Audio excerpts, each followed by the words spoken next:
Race 28, we look to see a full lineup, perhaps. Yes, Richard Jenner, Gary Wright, John Hiscock, Roy Spreadbury, Russelling and Steve Dewison.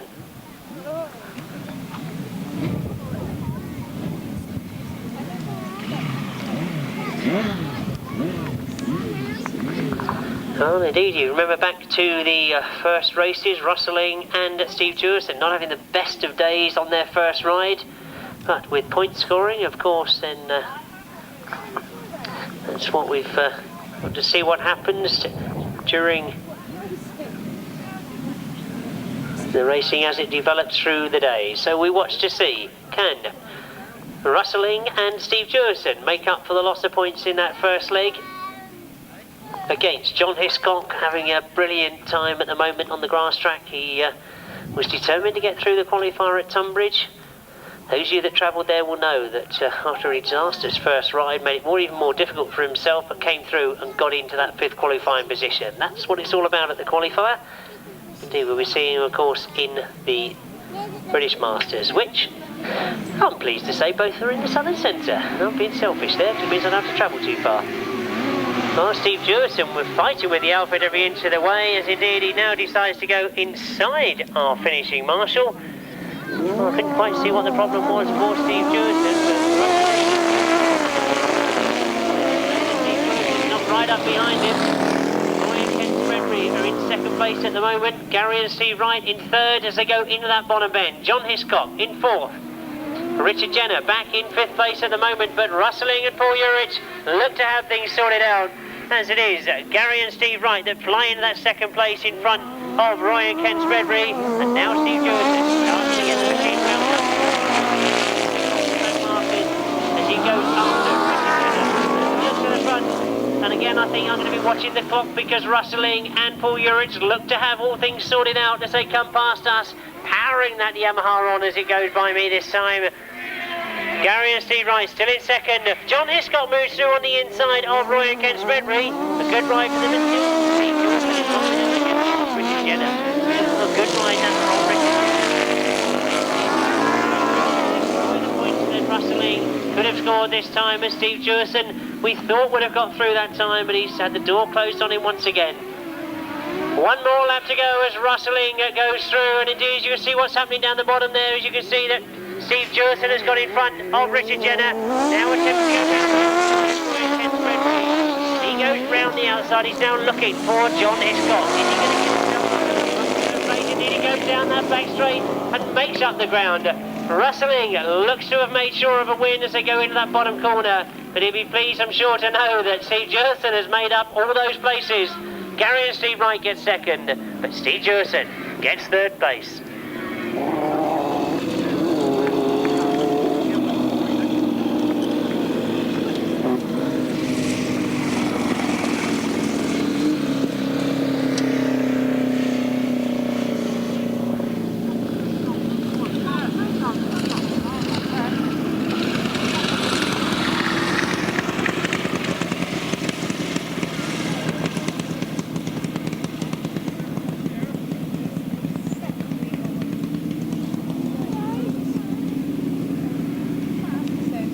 Just as I was about to give you the official result, we've now heard from the clerk of the course that the result has been changed. The result now reads as an official win for number 6, Russelling and Tolhurst. In second place, number 54, Gary and Steve Wright. In third place, number 184, John Hiscock and Shane Lapham. In fourth place, number 43, Roy and Ken Spreadbury. 5th place, number 87, Richard Jenner. The winning time, 1:48.18. Those numbers again, 6, 54, 184, 43 and 87. The clerk of the course deciding no result for outfit number 4. The winning time, 1:48.18. 6, 54, 184, 43 and 87. We move in to race 29. The change here is Andy Nourish goes in place of Neil and Mark Page. If you missed that earlier on in the day, Andy Nourish didn't have a partner at the early part of the day. Reg Blackburn was unable to take part, so Andy Nourish was looking for a partner. Neil and Mark Page never made it here, so Andy Nourish has teamed up with John Halsey.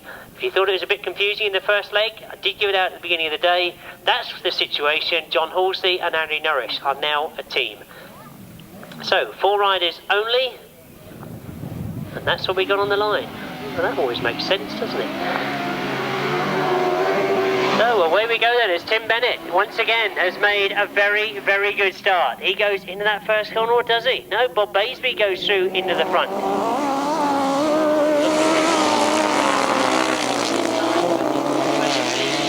It's got the lead at the moment. Bob Baisby and Paul Baisby still there, but looking to see Tim Bennett in second at the moment. But Andy Nourish partnered up with John Halsey at the moment. Looking to go around the outside of Tim Bennett. Knows that he's got John Halsey on the inside of him. Allows John Halsey to go through. Those 3 outfits come close together as Andy Nourish tries to get through on the inside of Tim Bennett. And Andy Nourish has made a nice big gap, but Tim Bennett comes back at them, going the wide way round. That's a long, long way, but you can stay quick when you're out that far. Andy Nourish, though, shuts the door on Tim Bennett, makes him go extremely wide, and allows his partner John Halsey to go through on the inside. John Halsey now goes after Bob Baisby. As Bob Baisby holds that front, but you can see John Halsey has gone for the outside line. Loses going down that back straight, and Bob Baisby goes, but throttles off as he goes in that bottom bend. John Halsey keeps the power on a bit longer. Drives wide, but he's quick, and you can see how well that outfit drives in hard. 1 more lap to go, and John Halsey seems to be losing it just on the straights, but he's got enough driving skill to get round the bends and make the lines right, so he gets to the front.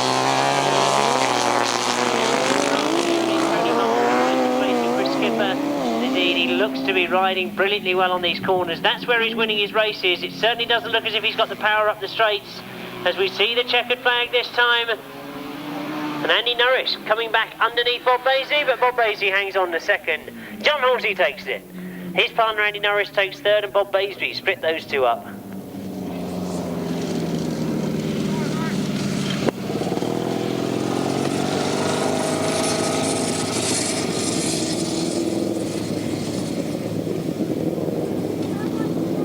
Miles in second place, number 60, Bob Baisby and Paul Baisby. Third place, number 46, Andy Nourish and partner Mick Ravel.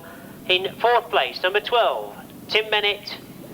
The winning time, 1:53.55, 13, 60, 46 and 12, 1:53.55.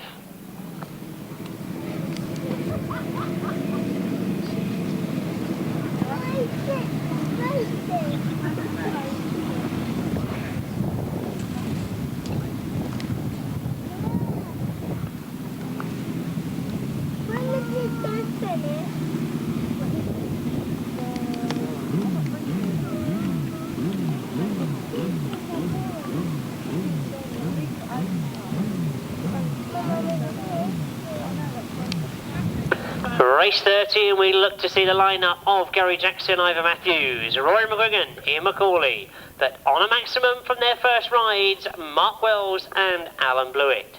Well, they've seen 4 other crews now maintain a maximum point score. That's, of course, Richard Piggott and Martin Bailey, joined by Roger Measor and Ken Lane. They're on 22 points so far.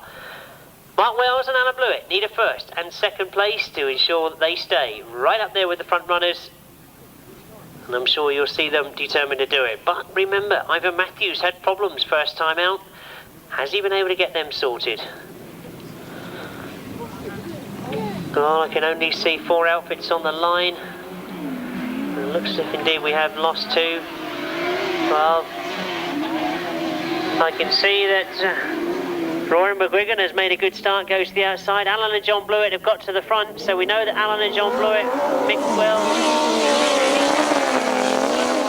so we've got that front 2. And it was Ian McCauley. So, unfortunately, I said that we were hoping that Ivor Matthews had got things sorted. Gary Jackson and Ivor Matthews haven't appeared on the start line. So, Alan and John Blewitt lead from Mick Wells and Mark Wells and passenger Kevin Jarvis.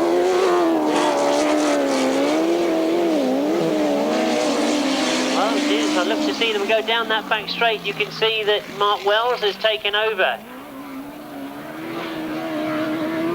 from Alan and John Blewitt. So if you think those two outfits look a bit similar, you may not be aware that that is in fact Alan Blewitt's old outfit that Mark Wells rides.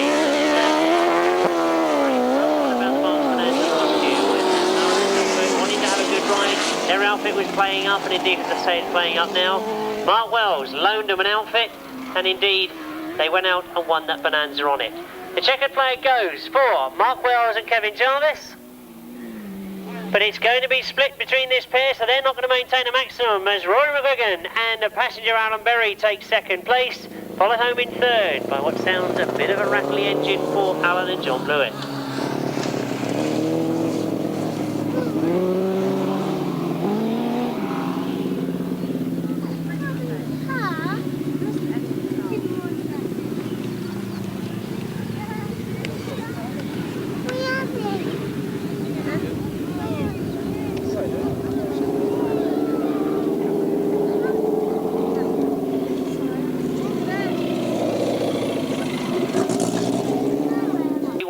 Mark Wells and Kevin Jarvis. In second place, number 127, Rory McGuigan and Alan Berry. In third place, number 3, Alan and John Blewitt. And I'll give you the time, but I'm not going to say it's the fastest time of the day, because we think they should have done one more lap. 1:24.33. Yes, that sounds incredibly quick. We think they were a lap down. Not to worry, we think it would have ended up like that anyway. 71, 127 and 3. The winning time, 1:24.33.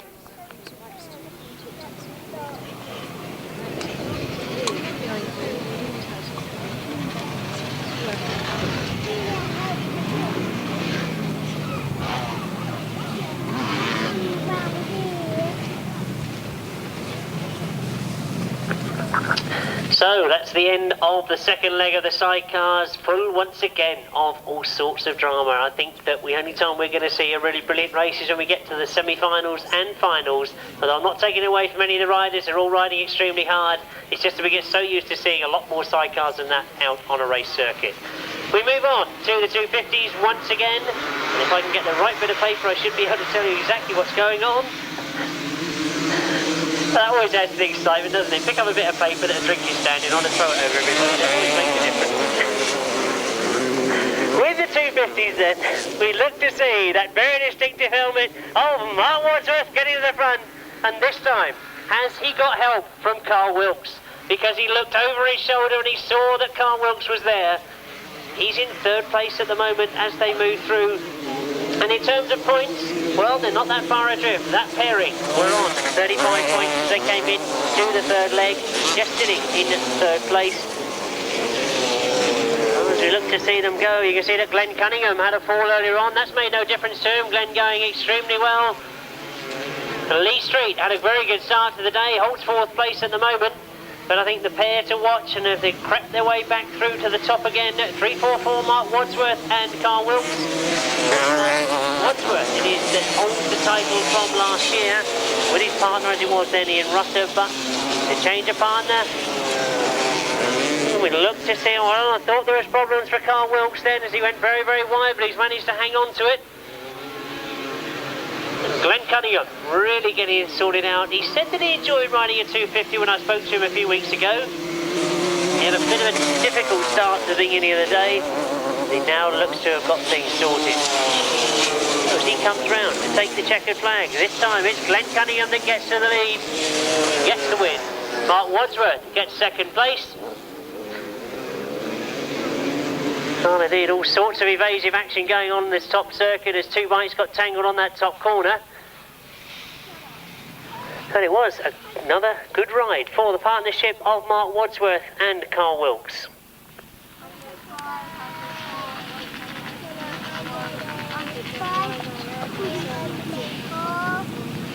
Fourth place, number 34, Colin Howe. Fifth place, number 32, Terry Howe. Sixth place, number 33, Richie Smith. Seventh place, 62, Stephen S.E.R.A. And eighth place, number 120. Ninth place, 75. And 10th place, number 40. The winning time, 1:35.64.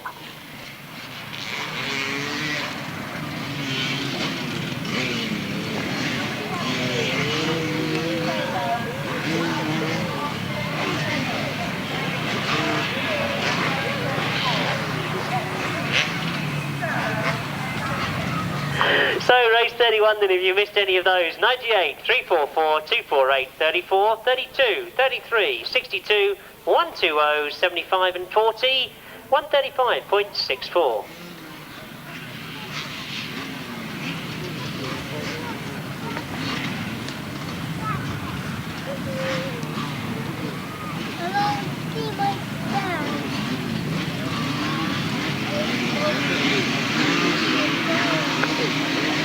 Race 32, we look to see the rest of these top point scorers coming together. As you can see, we've got Kevin Lancaster and Steve Hines. They lead this trophy at the moment in the 250s, and we look to see perhaps a better ride from John Dormer. He's gone to the front this time, which I'm sure will please a lot of the local crowd, because Richie Knight has been riding brilliantly this afternoon.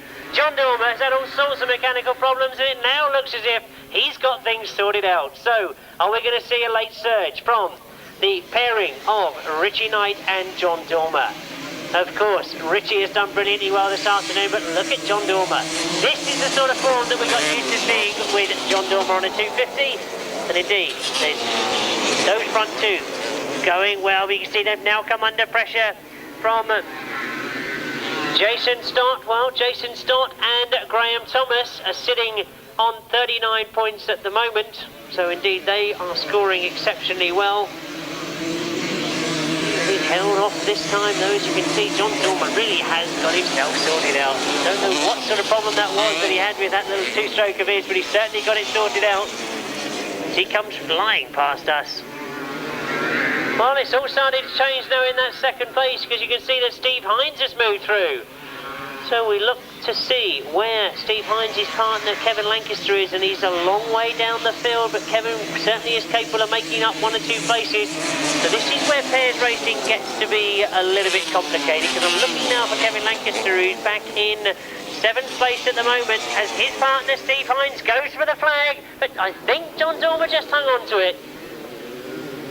Well, indeed, that's going to make the point scoring in the 250s very, very interesting indeed. Steve Hines and Kevin Lancaster were, of course, leading it, but Kevin with a disastrous result there. John Dormer. In 2nd place, number 23, that, of course, is Steve Hines. In 3rd place, number 94, Jason Stott. 4th place, number 229, Richie Knight. 5th place, 314, Graham Thomas. 6th place, 300, Terry Giles. 7th place, 143. 8th place, 183, and 9th place, 26. The winning time, 137.74, 76.23, 94.229, 314, 300, 143, 183, and 26, 137.74. So that completes the second leg of the 250. So more scraps of paper. Third leg, of course. Yeah, we move into the third leg of the 350. Looking to see who we've got going in this one. Jonathan Duke, of course, who had a win by see the car of the course last time. So we look to see, and poor Jonathan's right at the back of the field at the moment. So perhaps a quick rebuild job from that tumble he had last time out has not been 100% successful, as we look to see them go up the back straight. Looking really perhaps 158. We start to look to the front. It is number 75, Steve Carter. Dave Mears is up in the 2nd place. So I'm sure Dave Mears will be disappointed to know that Jonathan Duke is at the back of the field. They've been scoring well. This 350 really wide open at the moment. Dave Mears and Jonathan Duke were sitting in 2nd place on 42 points going into this race. Steve Potts and Neil Stokes were sitting in the lead. They, of course, go in the next race of the 350s. But not too far behind them on 32 points. The leader at the moment, Steve Carter, and partner Martin Jacobs. So we look to see, can Dave Mears make up enough places to cushion the fact that Jonathan Duke has got a problem at the back of the field. Go around the top. Paul Pratt has moved up into 4th place. Well, there doesn't look to be any catching Steve Carter at the moment. It is Wayne Broadhurst that's putting the pressure on. And as they cross the line, Dave Mears has got to be settling for that 3rd place. As we count them back, it's looking to be a 7th place for his partner, Jonathan Duke. puts the point scoring in the 350 in a precarious sort of position. A win for number 75, Steve Carter. In second place, number 158, Wayne Broadhurst. Third place, number 139, Dave Mears. Fourth place, number 10, Paul Pratt. Fifth place, number 29. Oh, my apologies, that is indeed number 99, Bill Bourne. Sixth place, number 105, Steve Tideswell. Seventh place, 25. No 8, the winning time, 136.83. 75, 158, 139, 10, 99, 105 and 25. The winning time, 136.83.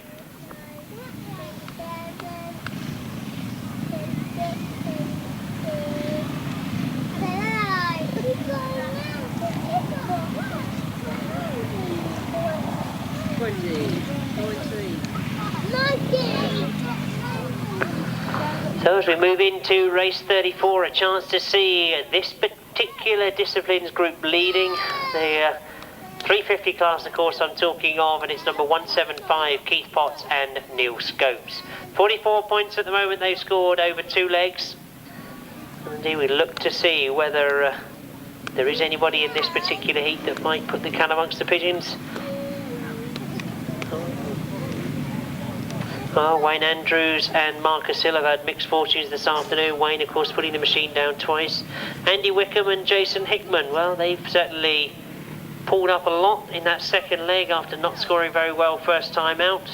They sit on 34 points at the moment, so that could be the pair that would put a stop to total domination from Keith Potts and Neil Scopes. We look to see as they come to the line. Can't quite see what the hold up is.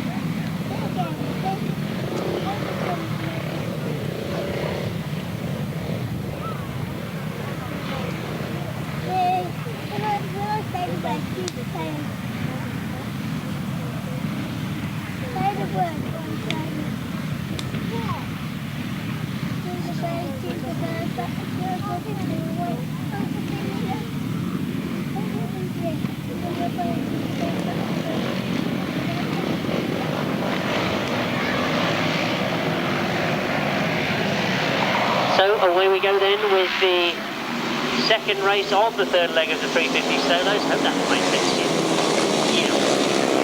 We're in race 34 and third time out for the 350 riders. We watch to see them come round. I'm desperately looking for Keith Potts and Neil Scopes, and at the moment we've got Keith Potts going to the front. Neil Scopes moves through on the inside, and it is Jason Hickman that's separating those two at the moment. As we look to see them go back up that back straight, you can see it is Jason Hickman, only just though from Neil Scopes. So is it going to be Hickman that stops these two riders dominating this 350 competition? As you can see that Neil Scopes would try everything he knows to try and get round Jason Hickman, but Jason Hickman will be doing his utmost to stay in front of Neil Scopes. A good scrap then for second place, as indeed Jason Hickman goes after Keith Potts as they start to go at that back straight. So as I'm thinking that he's going to try and keep Neil Scopes out, he's done, he's going to go after Keith Potts. A bit of a gap then until we get to fourth place, but I think all eyes are going to be on those front three. That indeed is where the racing is. And Andy Wickham, let's not forget Andy Wickham, because Andy Wickham is partnered with Jason Hickman, who Jason Hickman holds second at the moment. So Andy Wickham is doing well to stay in that fourth place as Neil Scopes again tries to get close to Jason Hickman. Now he has to go around the outside on this top end. He knows his partner has gone to the front. He dives back underneath. This is good riding from Neil Scopes.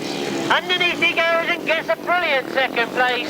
Well, Jason Hickman, you can see exactly why he was choked about that one. A brilliant last corner from Neil Scopes. I think these two are showing that they really do want to win this 350 title.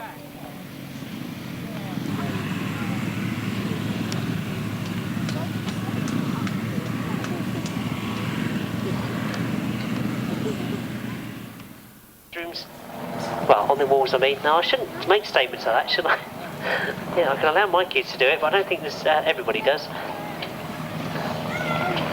Well, we move in to the 500cc sidecar event. We're up to the third leg for the 500 sidecars.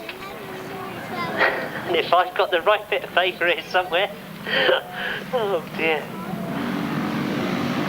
Oh, this looks like it. 5 and 30. Yeah, that looks familiar. It's Dave, Colin and Mel Goodwin, of course. They're leading the 500 sidecars at the moment on 28 points. They indeed go in this one. That looks to me like Mel and Lester Goodwin have got to the front. So we look to see who it is that can perhaps separate these two. Alan Peck has had a good day, and as I say that, you can see that Alan and Lynn Peck move through into the front. Mel Goodwin, a little lapse of concentration there in that first corner, and Alan Peck crucified him for it. He's come through and got to the front. A good ride this from Alan Peck. I've mentioned already that he had a good ride yesterday by finishing third behind Mel and Lester Goodwin over in Holland. That's a good European circuit this afternoon. There's no love lost between these two. As you can see, Alan Peck made the mistake that time. Mel and Lester Goodwin came down through the centre of the circuit to get in front. So we look to see what's happening in terms of pairs, because Mel and Lester Goodwin are leading this competition, but their partners are number 5, Dave Colin, and Dave Colin, of course, has been scoring well this afternoon, so I can only assume that there's some sort of problem for Dave Colin. Rick Francis back in what was 4th place, but there's all sorts of problems as Alan Peck has turned it sideways on that top corner. Well, that caused a little bit of evasive action from Dave Colin, and now he's stalled the machine on that top corner, so he'll be anxious to get that going as his partner, Mel and Lester Goodwin, lead by quite some margin. Oh, quickly you can see that Dave Colin and Rick Francis have got that machine going, but this is going to be disappointing for Mel and Lester Goodwin, who put it sideways. So Mel and Lester Goodwin coast across the finishing line. Well,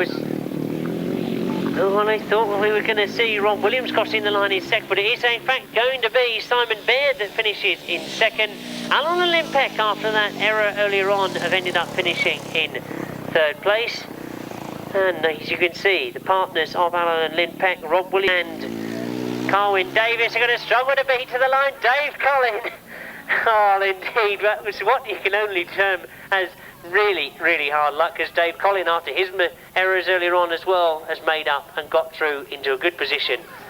Meaning yet another good scoring event for Dave Colin and Rick Francis. I think the other crews will have realised now there is a chance to make up, because sitting on 26 points after 2 legs, which was equal with Alan Peck and Rob Williams, was outfit number 91 and 21, Wayne Boys and Paul Miller. So I think they will now see the opportunity, knowing that both Alan Peck and Rob Williams, and of course more importantly Mel Goodwin and Dave Colin, have dropped points. If they can score well in their third leg, it puts them top of the tree. So I'm sure they've worked all that out, or the mechanics have. Couldn't have taken too much to work out, because I managed to do it. So away we go then. You can see a tremendous start there for Wayne Boys as he picked the outfit up in the air and he looks to go for the front, but Kevin Laird and his nose green Netherson got there in front of him. We look to see the break as they come into that first corner. This is in the first heat where they had all the problems on the exit of this bend. Again, outfits are going sideways, but Kevin Laird gets to the front. Paul Miller has got into second. Mike Reid has gone up into third. Wayne Boys is in perhaps 5th place at the moment, so it's not going to be as we thought. Kevin Laird leads at the moment. Well, he's certainly had a very mixed day this afternoon. He won in this sort of form first time out, and he's done right second time. Let's see what Kevin Laird and Alan Pithouse can do this time. They pass us, leading. So again, you can see we've lost an outfit on that top corner. Number 21, of course, is Paul Miller and Rob Reid. That, of course, elevates the rest of the riders up to, well, shall we say, up by another place. And indeed, you can see the riders very sensitively putting their hand in the air to show that they're not going to go quickly around this top corner as the yellow flags are put in the air. I can't see a red flag as yet. Yes, I can. In fact, I can see loads of them. 50 is nowhere near as runaway as that. because we've got one pair on 59 points, one on 57, one on 56.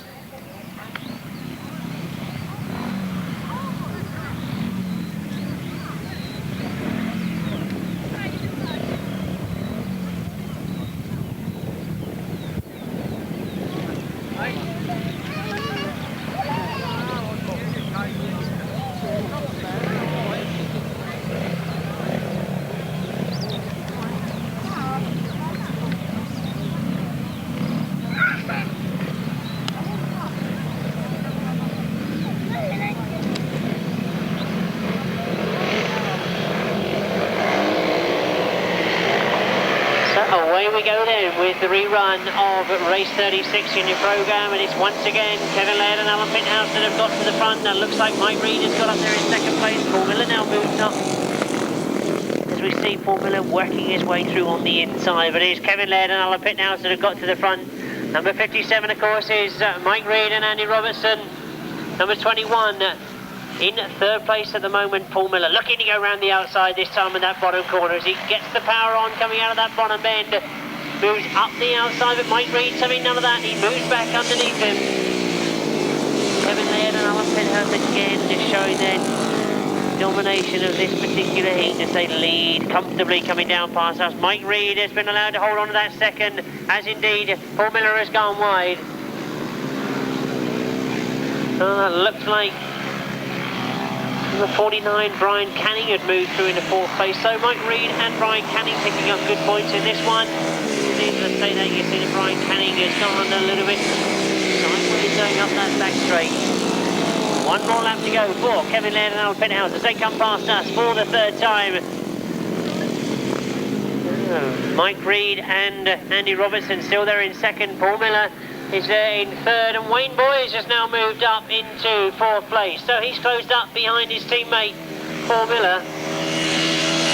And Brian Canning having all sorts of problems, still going there in fifth place. But as we see the checkered flag come out for race 36, we do see Kevin Laird and Alan Pithouse come through and take yet another victory this afternoon. Mike Reid and Andy Robertson get second place. Paul Miller and Rob Reid get third. Wayne Boyes gets fourth place. Again for number 7, that's Kevin Laird and Alan Pithouse. In second place, number 57, Mike Reid and Andy Robertson. In third place, number 21, Paul Miller, Rob Reid. In fourth place, number 91, Wayne Boyes and Jason Holmes. Fifth place, number 49, Brian Canning and Colin Lewis. In sixth place, number 47. The winning time, 146.20, 7, 57, 21, 91, 49 and 47. The winning time, 146.20. So that completes the third leg of the 500 sidecars. We now move in to the third leg of the 500cc solos. Well, if we look, I'm sure a lot of you are aware that we've only got one pair on a maximum. That, of course, is number 6 and 86, Jeremy Doncaster and Paul Hurry. On 45 points, they're on 46 points. On 45 points, we've got Trevor Banks and Andy Riley. But on 43 points, we've got Steve Schofield and Marvyn Cox. So what a scrap we've got in prospect in race 37. We've got 3 pairings going in this one. Stevie Schofield and Marvyn Cox we're looking for because they're a long way down. He's going. Coxie looks over his shoulder.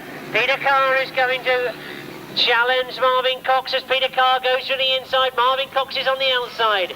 All indeed it is Peter Carr that gets through. He and Richard Mussen going well, but Peter Carr has got all sorts of problems on the far side. Now perhaps let's look for Stevie Schofield. He's back in fourth place at the moment. Tries to go round the outside of Andy Riley, who's holding third. So this going to come through. He knows Coxie's going to the front. Andy Riley holds second. Peter Carr now comes back at him. But where's Trevor Banks? Trevor Banks is fifth place. Watch to see him come through if he can. Because Marvyn Cox is holding maximum points at the moment. Andy Riley has moved up into second. Scully now in third, making up for that early mistake, but he catches up and indeed looks to go after Andy Riley. Has got problems on that top corner. So can Schofield move through in a second after that error from Andy Riley?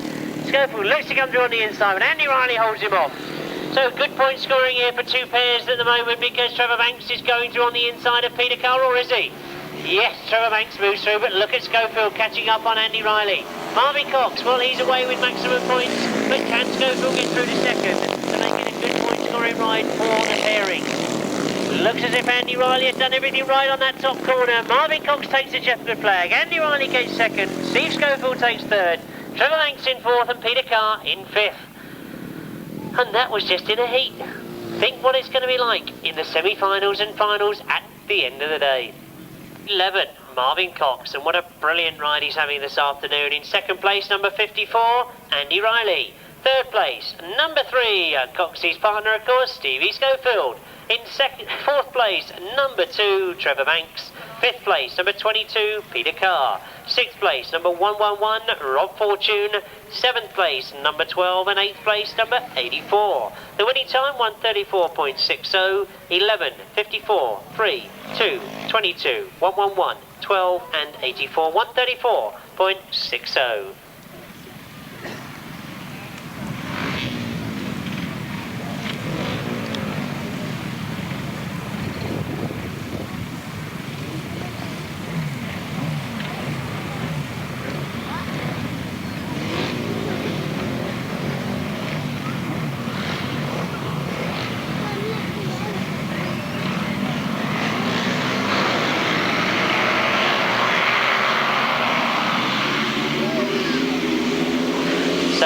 We go then with race 38, going over the page, and you know who we're going to be looking for this time. It's Jeremy Doncaster and Paul Hurry, the only pair to have stayed on a maximum so far, and look where they've got themselves to.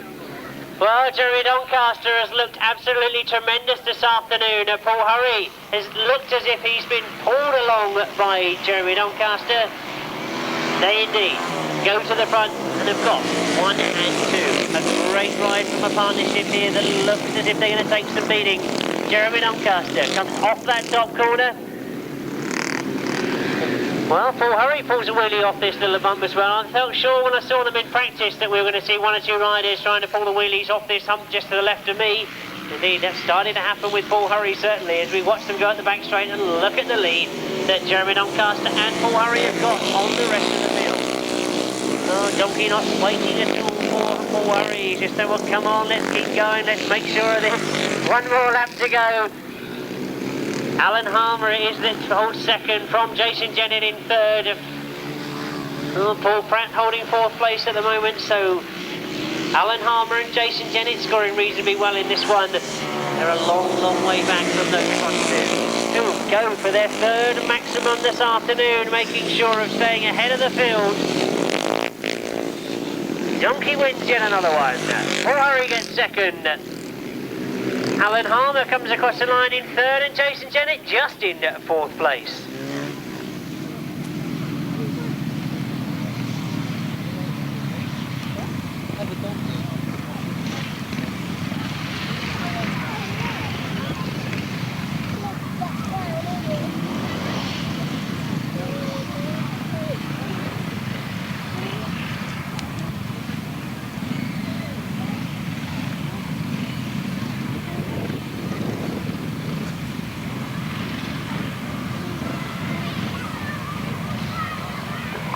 Race 38 and another fine win for the pairing of Jeremy Doncaster and Paul Hurry. It's number 6 that goes in first place. In second place, number 86, Paul Hurry. In third place, number 121, Alan Harmer. Fourth place, number 165, Jason Jennett. Fifth place, number 81, Paul Pratt. Sixth place, number 71, Pete Reed. And seventh place, number 112. The winning time, 134.85, 686, 121, 165, 81, 71, 134.5. We're already underway with race 39, and as they come off that top end, it is Steve Wilson that's leading. Steve Wilson leading from Robbie Fuller. So as we watch them go in that bottom end, it's leading from Robbie Fuller. Robbie Fuller goes to that inside line and goes up after him and go out that back straight.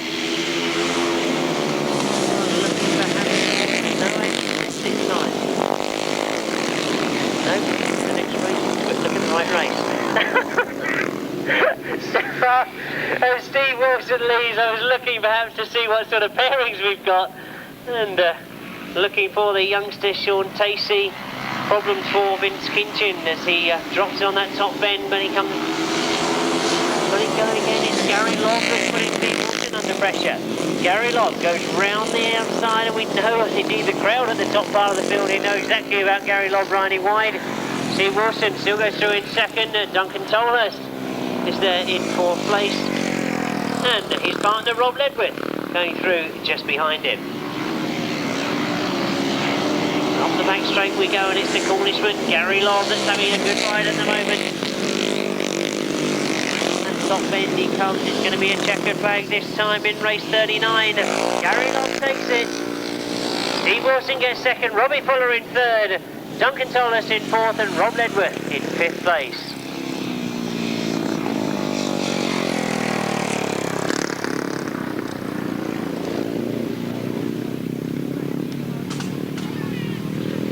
Number 7, Gary Lobb. In second place, number 215, Steve Wilson. Third place, number 42, Robbie Fuller. Fourth place, number 74, Duncan Tolhurst. Fifth place, number 39, Rob Ledwith. Sixth place, number 41, Shaun Tacey. Seventh place, number 214, and eighth place, number 8. The winning time, 1:34.27, 7, 215, 42, 74, 39, 41, 214, 8, and the winning time, 1:34.27. So we now move to race 40. We know that already we've seen Jeremy Doncaster and Paul Hurry score well, so they stay top of the point scoring after 3 legs. We've seen Andy Riley and Trevor Banks. We've also seen Marvyn Cox and Steve Schofield. Oh, we haven't seen Vaclav, Verner and S.E.R.A. They go in this one, race 40, and they're on 42 points as we go into the third leg. Oh, that looks like S.E.R.A. has broken and gone to that first corner. Vaclav, Verner is there with it. Oh, looking perhaps for Andy Smith to break these two up, but S.E.R.A. goes incredibly wide. As we look to see on the inside, it is Colin White that's got between these two. Vaclav, Verner up there in third place. Great to see this guy going so well, and indeed he's got a fight now on his hands with Colin White as they go up that back straight. Colin White going well at the moment. These two up. S.E.R.A. riding brilliantly at the moment. He fights every inch of the way. S.E.R.A. Vaclav, Verner catches a crab in the middle of the corner. Colin White looks over his shoulder. Rides his speedway with Long Eaton. Indeed, I can see that we've got a red flag. I missed what it was that caused that red flag to be put out. Now I can see that we've got a rider in the fence on the far side. If you don't want it, leave it here. I'm quite willing to take it home. We'll get underway with race 40 because already there to that first corner. Is it again going to be S.E.R.A. who makes it on the exit of the bend? You know that he's used to riding extremely wide. He's taken Andy Smith with him as well, but Vaclav, Verner has moved through on the inside. As we see them for the first time, it is Colin White that's got to the front. So much as it was before it was stopped. The front three consist of Colin White at the front, Vaclav, Verner in second, S.E.R.A. in third. Well, I say it consists of those three, but it certainly wasn't in each position. S.E.R.A. was leading, you might remember. Colin White has made the best of it. Takes it most sideways as he comes off that top bend. But Vaclav, Verner and S.E.R.A. representing the foreigners very, very well indeed. As they go round that bottom bend, you can see that they've got a lot of ground to make up on Colin White. Up the back straight they go, and Colin White really showing them a clean pair of heels as they go into that top corner. S.E.R.A. takes over the back up as they move into that top bend for the third time as we see the last lap flag go out for Colin White. Oh, looking to see where Colin's partner is, of course, he's partnered with Ricky Sandford, who unfortunately did lose it on that bottom corner before the race was stopped. So although it's a tremendous effort from Colin White, it's exactly what pairs racing is all about. Both of you to score to make sure of getting through into that final. Checkered flag goes to Colin White. A good ride from him, but this is the better point scoring for S.E.R.A. and Vaclav, Verner finishing second and third respectively, and Paul Smith finishing in fourth place. Simon Giddings crosses the line in fifth, and Andy Smith in sixth. In third place, Vaclav, Verner, number 10. Fourth place, number 61, Paul Smith. Fifth place, number 179, Simon Giddings. Sixth place, number 1, Andy Smith. Seventh place, number 18, Phil Ashcroft. The winning time 1:32.81. 31, 69, 10, 61, 179, 1 and 18, 1:32.81. And as we look to race 41, no Paul Pinfold and Gary Moon, of course. Replacement for Neil Page is Andy Nourish and passenger Mike Ravel. So 4 outfits only, and indeed 4 leave the line almost together as they come past us for the first time. Roy and Ken Spreadbury with a good start. John Halsey right up there again this time as 3 outfits almost coming together in that first bend, and John Halsey with problems on the exit of bend.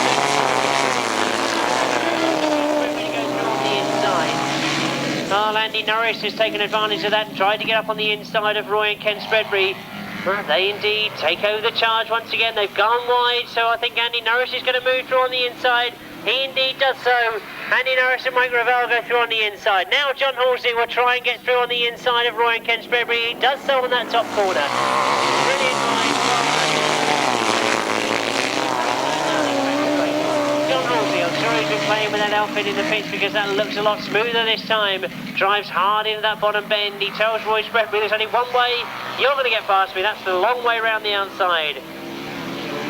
Up past us for the second time, it's Andy Norris and Mick Ravel, so it's good scoring from this partnership.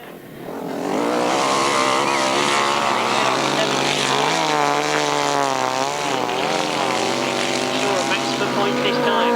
Roy and Ken Spreadbury look over their shoulder. They know that John Hiscock, their partner, is not far behind them. So the points going to be split between these 2 pairs. Maximum points for Andy Norris and John Halsey. Roy and Ken Spreadbury.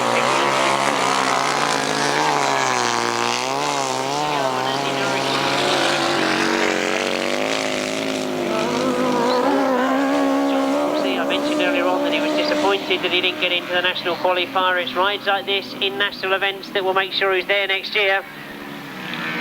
John Halsey gets second. Roy and Ken Spreadbury take that 3rd place, and their partners John Hiscock and Shane Lapham take 4th place.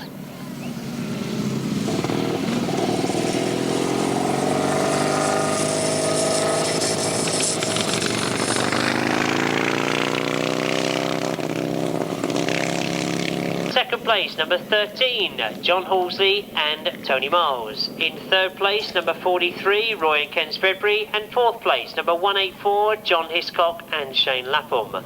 The winning time, 1:52.62, 46.13, 43 and 184, 1:52.62.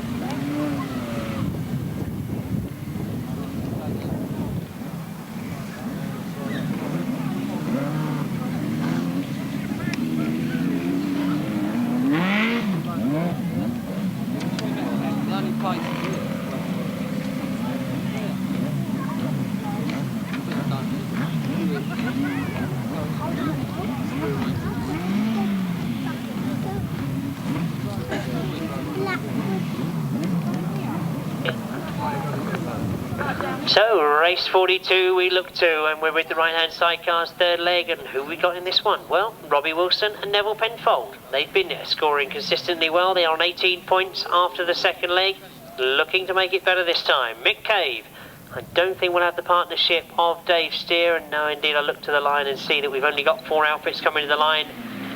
So, no Richard Jenner either, or is that Richard Jenner leaving the line? I can't work out who it is that we're missing at the moment. Richard Jenner and Gary Wright. So Mick Cave not even bothering to come out this time. He knows he's not got his partner.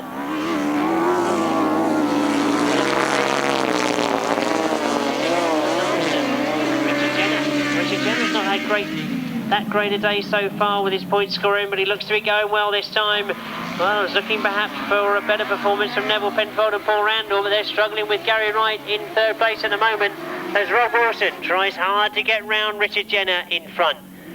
But a much better corner, that one, for Neville Penfold and Paul Randall.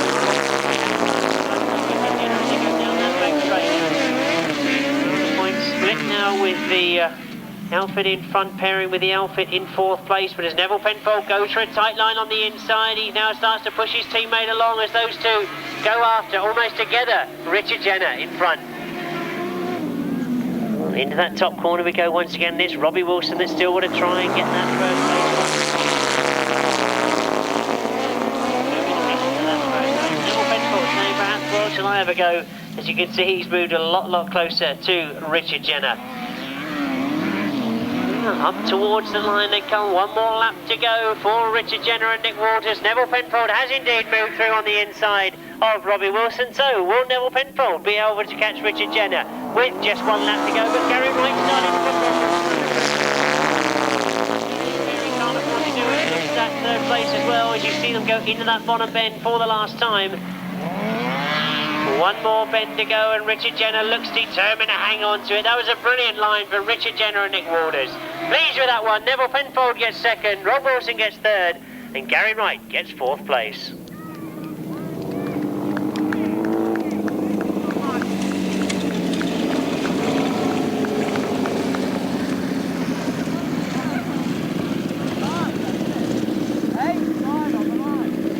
Race 42 and a win for number 87, Richard Jenner and Nick Waters. In 2nd place, outfit number 2, Neville Penfold and Paul Randall. In 3rd place, number 24, Rob Wilson and Vince Jones.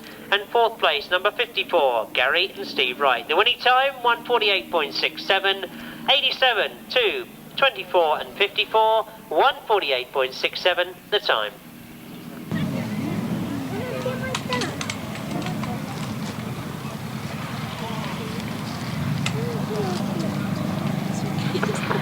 Race 43, and have you had a look at your programme?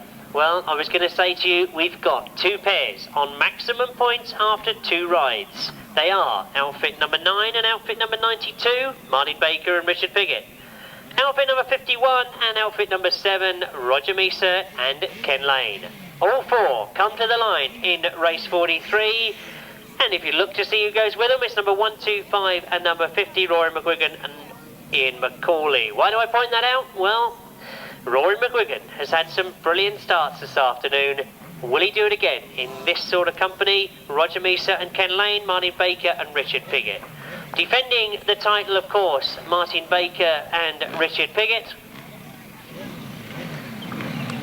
And to add to confusion, Martin Bailey, passengers Richard Piggott, Martin Baker is his partner in the pairs. Now it all makes sense, doesn't it? So I think what we've got in prospect is a brilliant race. We've got 6 outfits coming to the line. Will the points be split? Remember, we've got, after 2 legs, 22 points apiece for Piggott and Baker and Measor and Lane. Just behind them, and Alan Blewitt on 21. We've seen Rob Wilson and Neville Penfold. They were on 18, now moved up to 27 points. We've also seen John Halsey and Andy Nourish. They were on 17 points and moved up to 28. So that slightly changed. Is there going to be any change with this one, or are they going to equal each other out on the points? We'll wait to see, because it promises to be a great sidecar race. Richard Piggott has been so quick in his first 2 rides. Well, indeed, there's problems on that start line. You can see that somebody's actually been left on the line. Well, we've got Roger Measor away, we've got Ken Lane away, and Martin Baker, I'm sure he made room for Richard Piggott to go through then as they went in that first bend. Oh, I see McCauley has been left on the line. Roger Measor has got away, Ken Lane goes after him. So indeed, the pairing of Measor and Lane looking good at the moment as they go into that bottom bend. But Richard Piggott poised to go after Ken Lane in 3rd place at the moment. Roger Measor, in very determined form this afternoon, gets away from them. Well, I expected it to be a very close race. I wonder if Roger is going to start it's difficult for Richard Piggott to get round those 2 outfits. Well, that's no mean feat at all in a normal open descent or even national race to see an outfit come through from 3rd to 1st. But when you've got the 2 outfits in front of you actually paired together and team riding, it makes it twice as difficult. These ladies will be excellent.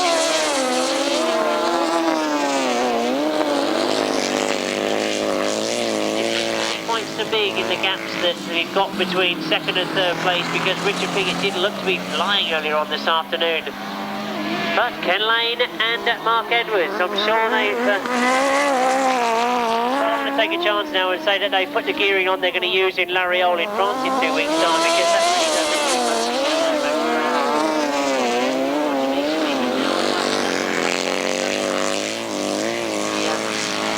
almost sideways in that top end. It means that Richard Piggott has got closer. It's going to be a checkered flag this time as they come to us, so Ken Lane certainly takes it.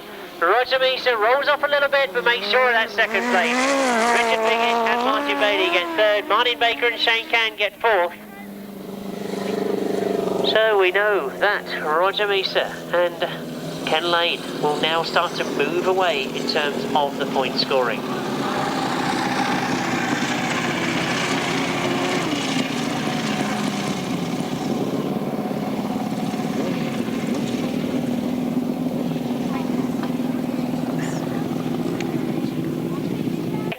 Number 51, Roger Measor and Steve Bailey. Third place then goes to Richard Piggott and Martin Bailey. Fourth place, of course, to number 9, their partners Martin Baker and Shane Can. Fifth place, number 50, Ian McCauley and Rick McCauley. The winning time 1:47.01. 1:47.01. 7, 51, 92, 9 and 50. 1:47.01. As we move over the page, I have a little change. As you might have realised, Gary Jackson, Ivor Matthews did not come out in their second ride.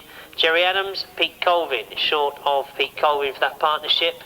It means that Bob Basie and Tim Bennett would have effectively had a walkover, but in race 45, no Andy Nourish and Reg Blackburn, so the two races will be combined.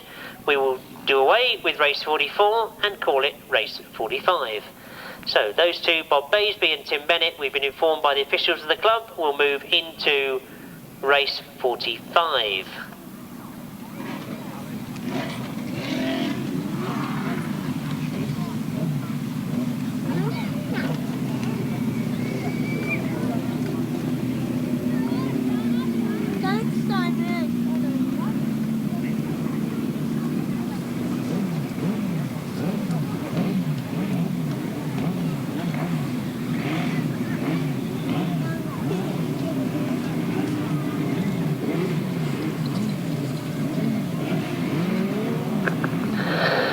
So, the combination of combining race 44 and 45 together promises to be a good one as race 45. Rustling and Steve Dewison desperate to make up some points after some disappointments in their earlier rides. Mark Wells and Alan Blewitt, of course, sit on 21 points, scoring extremely well.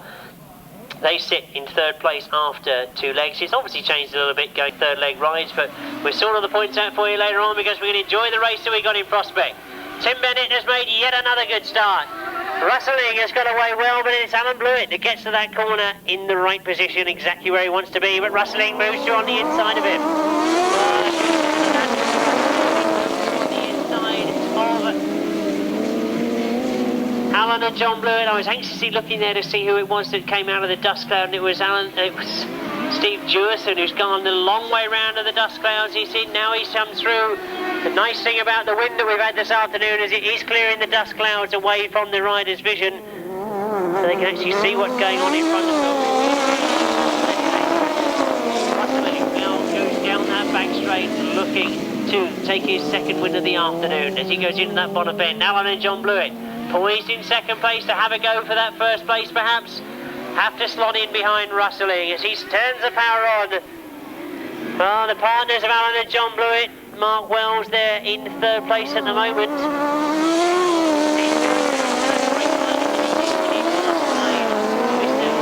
Completely for entering the circuit in the wrong place, we're told. I'll tell you a little bit more about that in a moment's time, but we watch to see whether he can do the same thing again. He moves round the outside, goes after Mark Wells.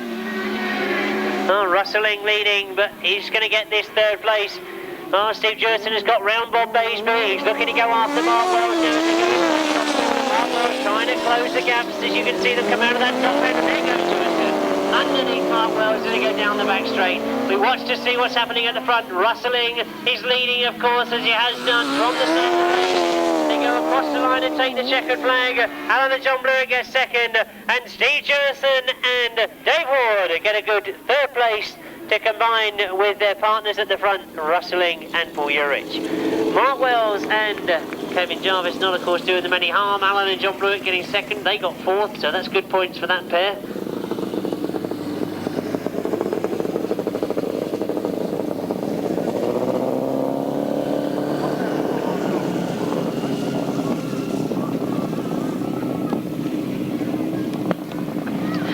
Race 45, the official result of race 45 is a win for outfit number 6, Rustling and Paul Urich. In second place, outfit number 3, that of course is Alan and John Blewitt. Third place, number 4, Steve Dewison and Dave Ward. Fourth place, number 71, Mark Wells and Kevin Jarvis. And fifth place, number 60. Sixth place, number 12. The winning time, 1:47.71, 6:3, 4, 71, 60 and 12. And that long-awaited interval appears. I just...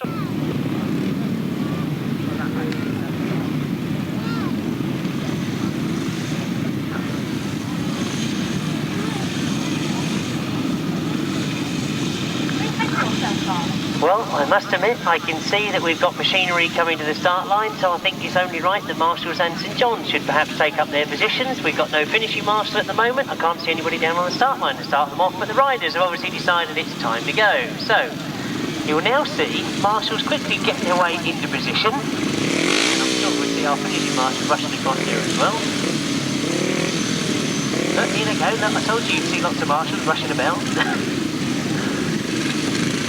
No, I wasn't given the all clear that we were ready to go. I was told off for a thing, you're trying to get it going too quick.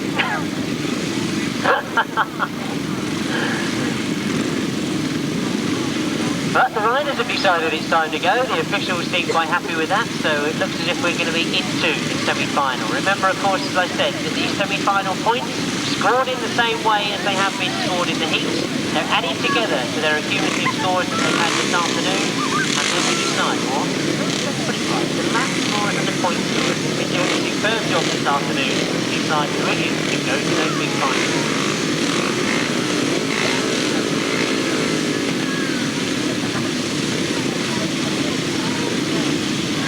So let's look at the lineup for race 46 then. The first of our semi-finals, Jeremy Doncaster and Paul Hurry. They've got to this position on a maximum. They have not been beaten, either of them, as a pair. They've been finishing first and second in the first of their 3 heats. They come to the line. Trying to break them up is Trevor Banks and Andy Riley. They were second qualifiers on 65 points. Number 12, Richard Mussen and Peter Carr. They're down with a group of riders on 53 points, so they need to do well, both of them, in this semi-final, as indeed Duncan Tolhurst and Rob Ledwith. One down for our hospital riders, which surely was the final winning bank over 4 laps.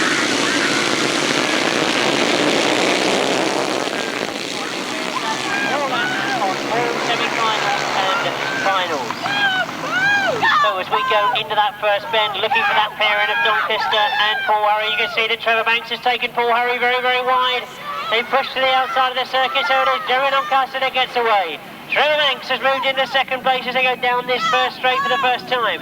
Trevor Banks then separating Jeremy Doncaster and Paul Hurry in the third place at the moment. So looking to see what sort of race Paul Hurry can produce against the very experienced Trevor Banks. Gary Lobb goes into third place, going into that top bend. My apologies, fourth place there as he's into that top bend. We're looking to see, and Gary Lobb indeed puts it down on that top bend, but Trevor Banks, he knows he's got a fight on his hands as he goes after Jeremy Doncaster. Paul Hurry dives through on the inside of Trevor Banks, and he's looking to go for that inside line. This is a tremendous ride from Paul Hurry. He goes after Jeremy Doncaster, as he's seen him do earlier on this afternoon, with Trevor Banks goes after him. Tremendous ride from the youngster Paul Hurry as he tries to catch up with his teammate Jeremy Doncaster as they take the last lap flag. It's Doncaster that leads. Paul Hurry comes through in second place. Trevor Banks in third. Richard Mussen is up there in fourth. Duncan Tolhurst is in fifth, and Andy Riley in sixth place. Peter Carr in seventh. So there's a lot of good scoring going on between teams that are actually out there together. Trevor Banks looks over his shoulder, looking, I think, for Andy Riley. They can't see where Andy Riley is starting to move through on the inside.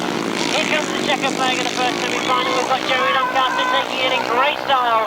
Followed home as he has done all afternoon by his teammate S.E.R.A. Trevor Banks takes third place and Andy Riley squeezes through into fourth place. So that's good points for Trevor Banks and Andy Riley. Richard Mussen just squeezed out there on the line by Andy Riley.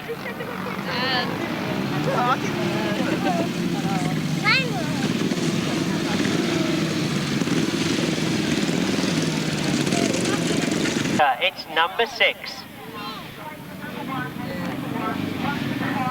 In second place, number 86, S.E.R.A. In third place, number 2, Trevor Banks. In fourth place, number 54, Andy Riley. Fifth place, number 12, Richard Mussen. In sixth place, number 74, Duncan Tolhurst. Seventh place, number 22, Peter Carr. Eighth place, number 8, Vince Kinchin. Ninth place, 215, Steve Wilson. 10th place, 39. 11th place, 214. 12th place, number 7.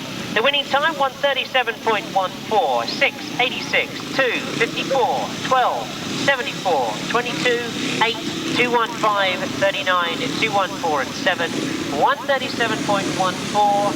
Indeed, if I can just clarify that for everybody, all finals in the interest of safety. Obviously, I'm told in the interval there hasn't been a lot of water down in this part of the world for a long, long time. There's also been water restrictions on the fact that the amount of water that can be put onto the circuit just as all down in the main. So they decided that due to the dust, they will reduce the factor to 4 of all the finals.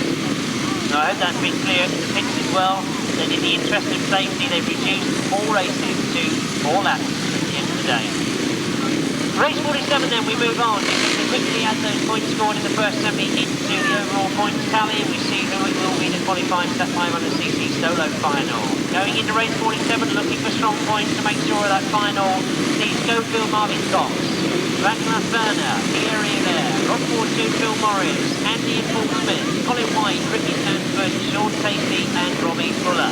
That's the lineup. What a tremendous lineup, and this is only the semi-final. Remember, it's all about both of them scoring, because already we've got no final Jeremy Doncaster and S.E.R.A on those maximum points. Before this semi-final, just behind them were number 2 and 54, Andy Riley and Trevor Banks. They finished right behind them, so I think we're going to see all 4 of those riders out in the final. Equal on points after 3 rides was number 3.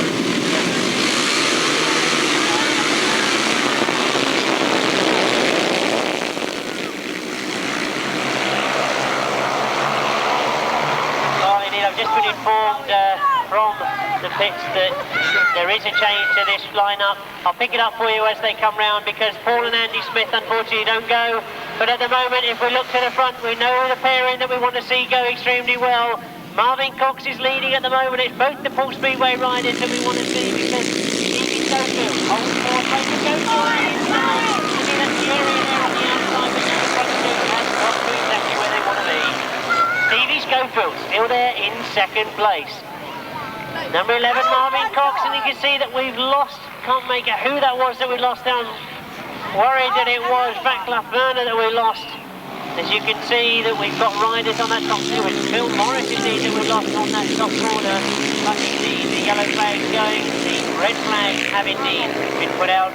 Marvyn Cox and Steve Schofield indeed coast to a hole at the top there because they indeed were leading. I know, well, they've got down to 4 lap time. Oh, indeed, it gives me a chance to...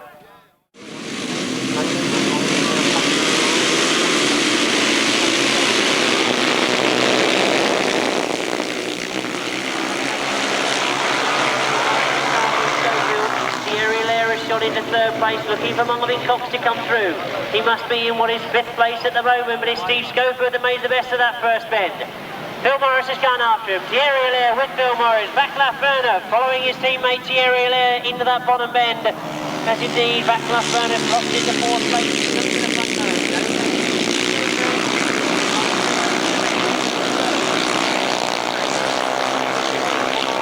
Come through, he's back in 5th place at the moment.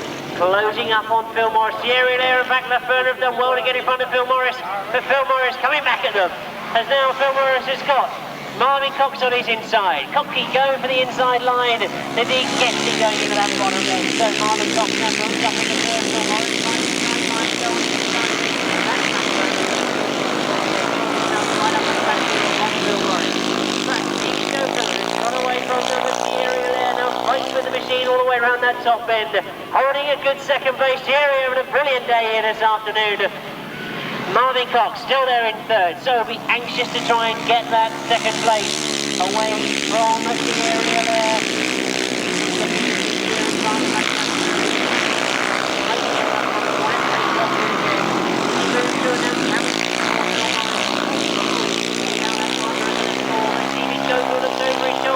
He takes first place. Thierry there gets a brilliant second place, and Marvyn Cox third. Phil Morris fourth, and Vaclav Verner in fifth.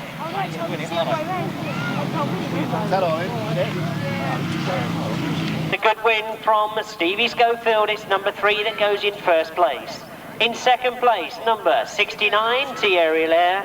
Third place, number 11, Marvyn Cox. Fourth place, number 84, Phil Morris. Fifth place, number 10, Vaclav Verner. Sixth place, number 111, Rob Fortune. Seventh place, number 42. Eighth place, 04. Ninth place, 165. And the winning time, to say that a little bit quicker of the semi, 135.24.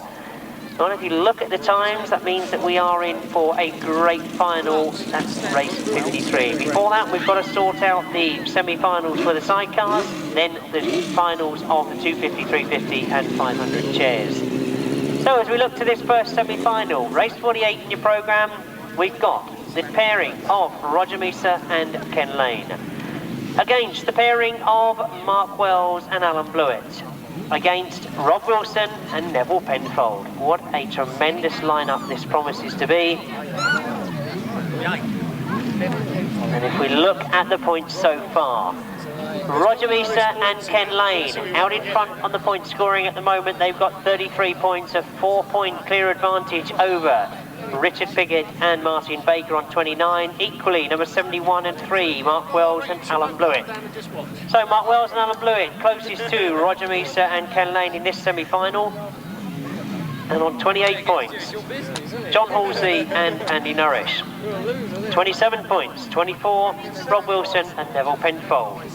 So as they sit in the points at the moment, coming to this semi-final, you've got the leaders of the right-hand sidecar, the equal second and the fourth place. That's how they come into this final. We look to see them break some very valuable points, and it looks as if Neville Penfold has got a problem on the start line, but not taking it away from Roger Measor and Ken Lane to that front, and they both go round that first corner exactly where they wanted to be. Robbie Wilson goes after them down that back straight, but it is the event leaders at the moment, Roger Measor and Ken Lane, that get away. Roger Measor and Steve Bailey into that bottom bend in front. Their teammates Ken Lane and Mark Edwards up behind them in second. Roger looking to decide to ride the wide line, allows plenty of racing room for Ken Lane to come through. He cuts back across, but it was indeed problems for Neville Penfold on that start line. That means that's more or less put pay to their chance of making it to the final if Alan Blewitt and Mark Wells keep going. Robbie Wilson riding every inch of the way, though he's certainly not one crew that's going to give up at all. He'll be fighting to get as many points as he can. These two look as if they're going to command this event this afternoon. Of course, we've got the final to go, but if they can get good points in the semi, that gives them a very strong advantage going into the final. Ken Lane again rides that inside line, forcing Mark Wells to come after him. And look at Mark Wells go through a brilliant ride from Mark Wells. He's got the motor and going down that back straight. Roger Measor, I'm sure, was looking for where Ken Lane was going to go. But Ken Lane, I don't think he's made up his own mind where he's going to go. He's picking his racing line as he goes round. Mark Wells and Kevin Jarvis have ridden a brilliant race this time to get in front of the event leaders, Roger Measor, Steve Bailey, Ken Lane and Mark Edwards. So we look to see if Alan Blewitt can actually make up a place on Robbie Wilson, perhaps, to make the win of Mark Wells more valuable. As they win, they've still got 3/4 of a lap to do as they come round that bottom bend. It's going to be a brilliant win for Mark Wells and Kevin Jarvis, a sensational ride from them. Ken Lane gets that second place, Roger Measor gets third, Robbie Wilson in fourth, and Alan and John Blewitt in fifth. Well, let's head straight away from Mark Wells and Kevin Jarvis. They really are making themselves known in the national class. And I'm sure we're going to see a lot more of them as we go to national meetings through the rest of the year.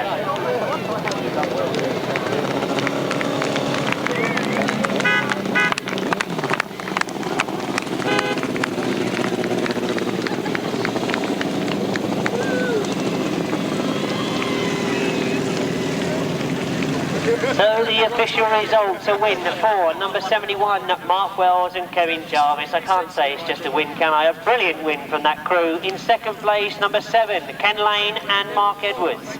In third place, number 51, Roger Measor and Steve Bailey. In fourth place, number 24, Rob Wilson, Vince Jones. Fifth place, number 3, Alan and John Blewitt. Sixth place, number 2, Neville Penfold, Paul Randall. The winning time, 152.10, 71.7, 51, 24, 3, 2, 152.10 the time. Well, it looked to be good. Indeed, I don't envy the point scorers now as they start adding those points together.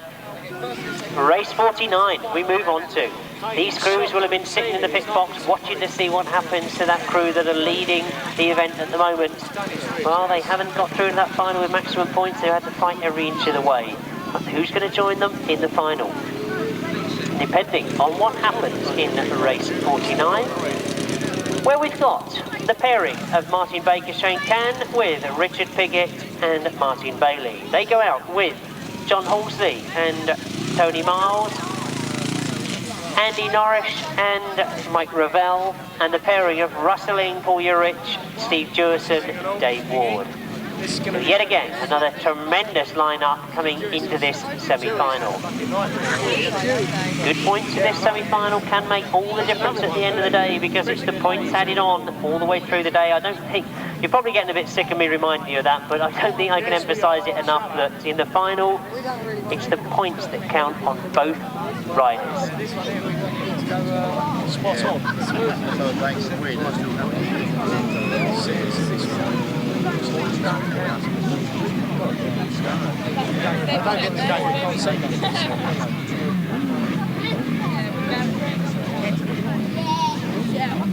Come on, mate! Both of your points.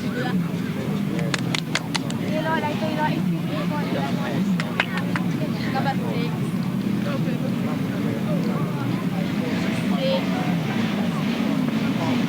So away we go then with the second semi-final for the Sidecars. With Lobb is going to make it into that final. A good start from Richard Piggott and Martin Bailey. Their partner. You can see Martin Baker goes into there in second place. Or was it? You can see that Russelling has gone through now. Indeed, as they go down that back straight, we can only look at that far side. Indeed, you saw Richard Piggott it was that went sideways in the middle of that bend. Well, I can see that Steve Dewison and Dave Ward are both up safely. I don't quite know what it was that happened to Richard Piggott's bike. And Martin Bailey, their partner.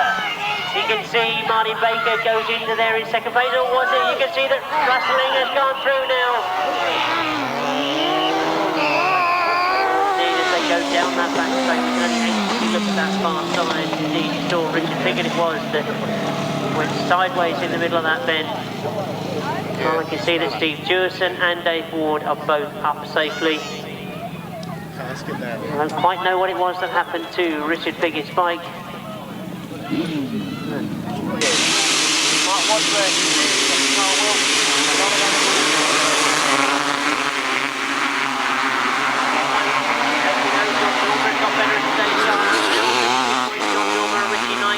and that looks to me like Richie Knight has made it to the front again. You can see Mark Wadsworth has got up there in second place. He indeed comes through on the inside.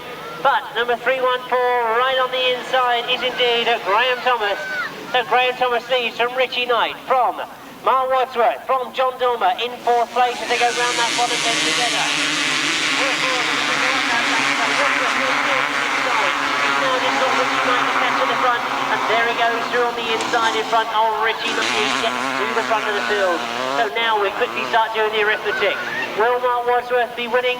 If Richie Knight and John Dulmer stay there, that's certainly going to put the cat amongst the pigeons. That's going to mean a real mathematical problem for me to try and work out who it is that's going to take the 250 title, because John Dormer and Ricky Knight were in fact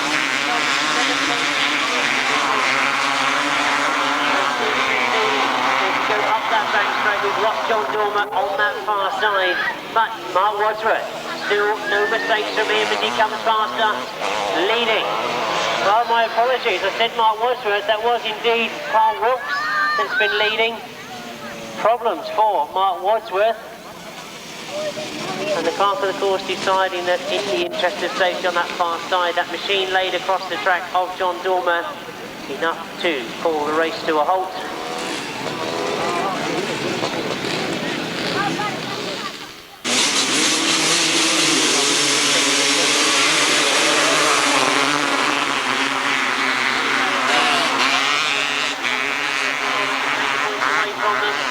Decide that for them. So we look to see those very distinctive pink helmets. It is Mark Wadsworth and Carl Wilkes that get to the front together. Oh, they've ridden brilliantly well this afternoon, particularly Mark Wadsworth, but Carl Wilkes has now started to turn it on. So if they go into that bottom bend, we'll look to see how the points would stack up as they sit at the moment. Remember, they're on maximum points the way they're sitting at the moment. Mark Wadsworth and Carl Wilkes holds the title from last year. Determined to hang on to it, even though Ian Rutter was with them last year. And indeed, Richie Knight has gone through in the second place, but of course Richie Knight has no partner out there at the moment. John Dormer, unfortunately, coming off in that first one before it was stopped.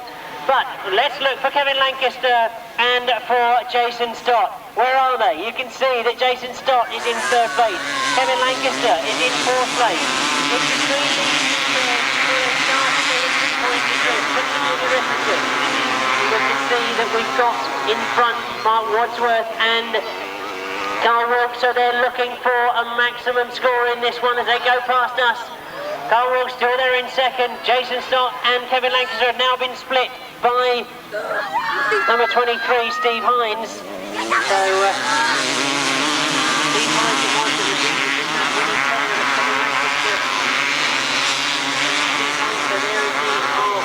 together, Richie Knight is still in there fighting if they come round, but as the checkered flag goes, I think if I can quickly do the arithmetic, I think Mark Wadsworth has done enough. I will confirm that in a few moments' time. Mark Wadsworth and Carl Wilkes take it in front of... Oh, looks like I missed the numbers as they went across the line, but indeed a brilliant ride from Mark Wadsworth and Carl Wilkes.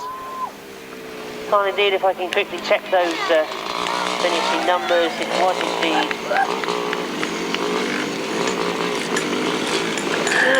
Jason Stott that it was that led those first three over the line in third, fourth and fifth place respectively. But as they come round, I think Mark Wadsworth has done the arithmetic in his head.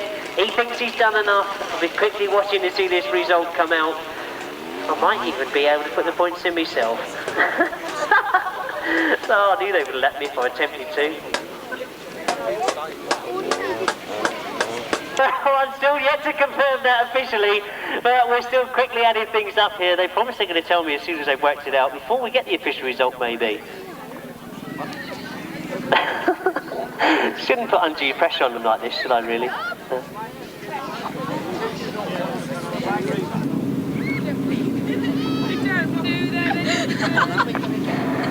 Well, I'm going to make you wait a little bit longer because they've given me the official result, but they are double checking the numbers because it was very close at the end. A win for number 344, Mark Wadsworth, the official result of the 250 final. At second place, number 248, Carl Wilkes. In third place, number 94, Jason Stott. In fourth place, number 23, Steve Hines. In fifth place, number 143, Kevin Lancaster. Sixth place, number 34, Colin Howe. 7th place, 32, Tom Howe, and in 8th place, number 120. The winning time, 139.44.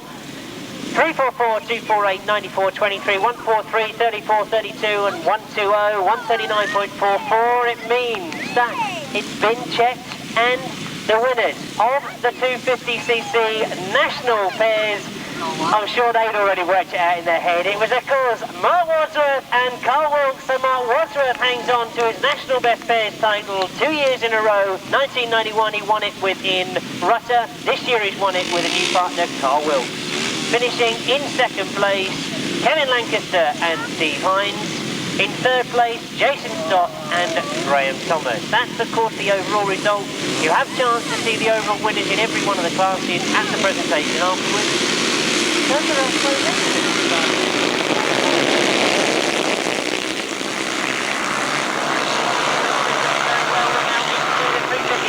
Final, and where were we standing before we went into this final? We've got number 175 Kevin Potts and 15 Neil Scopes romping away with this one on 67 points. Wayne Broadhurst has got to the front though. Well, Kevin Potts I can see back in 4th place at the moment, but Neil Scopes is going for the front. Neil Scopes goes all the way around the outside.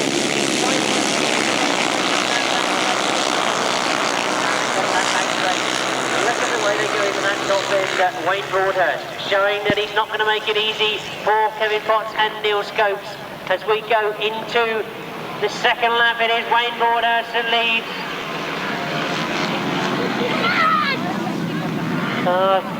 Keith Potts, of course, has to find his way through. They know that it's not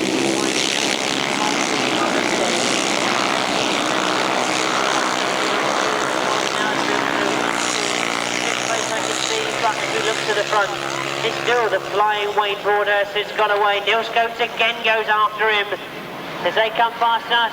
Keith Potts is up in a third, and I'm sure it must be going through their minds at the moment that they've only got to do just enough to make sure of this 350 title until Neil Scopes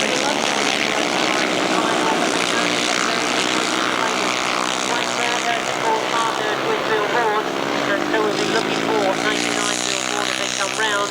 Wayne Broadhurst a little bit down on the points. He's on 56 as they come into this, and I can't see Bill Vaughan at the moment. I'm looking as we go down the back of the field, but as they cross the line, I'm sure that Neil Scopes and Keith Potts have done enough, because they had some 9 points lead on the rest of the field. Dave Mears and Jonathan Duke weren't that high up in the finishing, so I think in the final, unofficially I'll say to you, because the girls will be working it out very quickly again for you, that we've got 2 350 pairs champions in the hands of number 175 Keith Potts and his partner, number 15 Neil Scopes. Some brilliant riding for them all afternoon. They know exactly what they had to do in the final. Give them your congratulations as they come round. They've ridden brilliantly well all afternoon, and indeed they've got their name on that 350 title for 1992. 5'8", Wayne Broadhurst. In second place, number 15, Neil Scopes. Third place, number 75. Yes, indeed, that was 75, Steve Carter. In fourth place, 175. Fifth place, number 10, Paul Pratt. Sixth place, number 139. Seventh place, 25. 8th place, 364. 9th place, 99. 10th place, 50. 11th place, 105. 139.20 the time, 158.15, 75, 175, 10, 139, 25, 364, 99, 50, 105, and the winning time 139.20. Are we all back out in this? Well, indeed, so we have now 2 titles, and indeed I say there is a presentation at the end of the day. The winners of each event, and of course that does mean 2 in each of the classes of the solo events, and 4 in each of the classes of the sidecar events. 14 people will be up there collecting trophies, so I'm sure they'll want to receive your congratulations, a chance for you to see them without the crash helmets and the gear on, of course, at the end of the day. And indeed that will take place about 10 to 15 minutes after the last final, as soon as the officials get everything organised. But for the moment, we go back to race 49, the rerun of race 49, and would you believe it, we've got 6 outfits on the line. I think that must mean that we've got some reserves come in. Well, indeed, the reserves of Gary Wright, I can see, come to the line, and Richard Jenner. So, John Halsey and Andy Nourish are there. Steve Dewison and Russell Ing. So Steve Dewison has done some quick repairs and got his outfit sorted out. We get underway. Russell Ing looks to have made a very sluggish start, but gets things wound up now as they get past us. And it is Russell Ing by a wheel that's got to the front. Richard Jenner goes up the inside with John Halsey also there as well, as Richard Jenner pulls it in very, very tight on the inside of the circuit. He very sensibly lets the rest of the field go and then picks it up going down the back straight. But rustling has got away from the rest of the field, and he goes into that bottom bend ahead of John Horsley and Tony Miles. Steve Dewison and Dave Ward are coming through in second place at the moment as they come up the hill towards us. Gary Wright it is, they got into fourth with Andy Norris back in fifth place, but rustling, all eyes on them at the moment, lead as they go down that back straight. John Horsley and Tony Miles going well this afternoon, holding second place, but seeing rustling and pulling your go away from them. Steve Dewison holds third place, so this is going to be good points for the pairing of rustling and Steve Dewison. John Horsley still right in there in second place. Gary Wright desperately trying to get on the inside of Steve Dewison as they go into that top bend. No catching rustling at the moment as he flies down that back straight. Steve Dewison, can he catch John Horsley and make it a 1-2 for the Ing and Dewison pair? As they go into that bottom bend, John Horsley forces Steve Dewison wide. Steve Dewison cuts back underneath and goes to the inside line on the exit of the bend. A tremendous bottom corner from Steve Dewison. Really tremendous driving from the driver of that outfit. He really turned it sideways, almost on a sixpence in the middle of that bend. Shot through on the inside of John Horsley. John Horsley must have thought he was going around the outside. And a brilliant corner, which means that rustling is going to win this one with Steve Dewison holding second at the moment. That's maximum points in the semi-final. John Horsley coming back at him. John Horsley comes through on the inside. All they did is they crossed the line. A good bottom corner from John Horsley and Tony Miles. Great sidecar racing from those two. It all happened on that pit corner.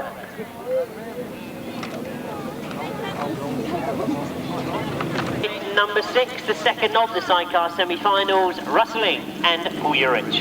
In second place, number 13, John Horsley and Tony Miles. In third place, number 4, Steve Dewison, Dave Ward. Fourth place, number 54. Oh, of course, that was Gary and Steve Wright. They came in as reserves. And fifth place, number 46, Andy Norris, Dave Ravel. The winning time, 149.46, 6, 13, 4, 54, 46, 149.46.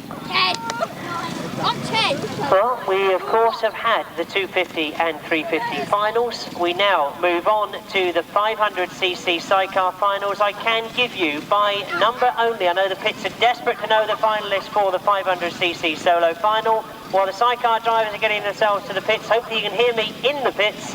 Race 53 consists of number 6, 86, 3, 11, 2, 54, 10, 69, 111, 84, 12 and 22. I think all the riders obviously know exactly who they are. That's the qualifiers for race 53. That's big final at the end of the day. 6, 86, 3, 11, 254, 10, 69, 111, 84, 12 and 22. Those are the 12 qualifiers. The top point scorers at this moment in time in the 500cc class.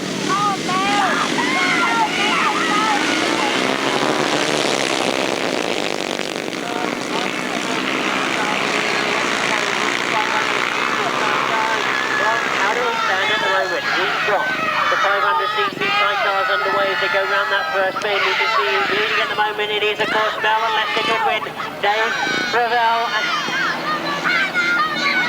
Dave, Colin and Rick Francis, of course, in their second place. They went into that bottom bend. Those two, in fact, are the pairing that are on the strongest coast at the moment. Next to them is number 91, Wayne Boyd, and 21, Paul Miller. They have 37 between them. Now, Lester Goodwin, though, I am sure they know that if they get a win with Dave Ravel very close to them, it will be enough to take this 500cc title. Quickly turn to do the arithmetic.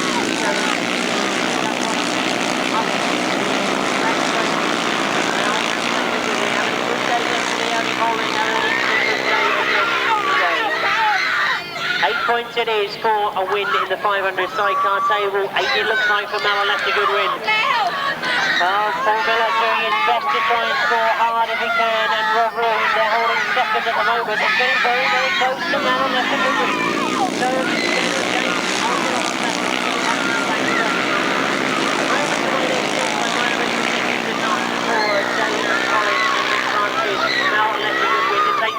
500cc title. Indeed, as they cross the line, it's Mel and Lester Goodwin to take the final. Verner gets second. Well, you can see that Rick Francis has done his arithmetic. He knows it's enough for that third place to make sure that Dave Ravel and Rick Francis, Mal and Lester Goodwin, take the 500cc Sidecar National Best Pairs title this year. I'm sure they're going to come round. Show them your congratulations as they come round. You can see that Mel Goodwin and Lester Goodwin partnering the impressive Dave Colin and Rick Francis. Those are the two outfits that are coming round. Show you congratulations. They've done their arithmetic. They know exactly what it meant by the fact that Mel won. They got third place. They know that they've done enough. The 500cc Sidecar Best Pairs title goes to those two crews that are coming round by you. On the outside, Mal and Lester Goodwin. I'm sure you recognise them all by now. On the inside, on the racing line, Dave Colin and Rick Francis.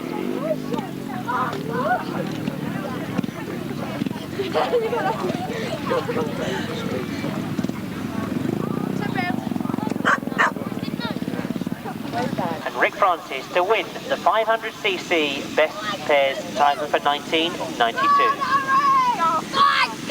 As I say, there will be a presentation at the end with all these riders getting to the rostrum, but as we look to the 500cc solo final,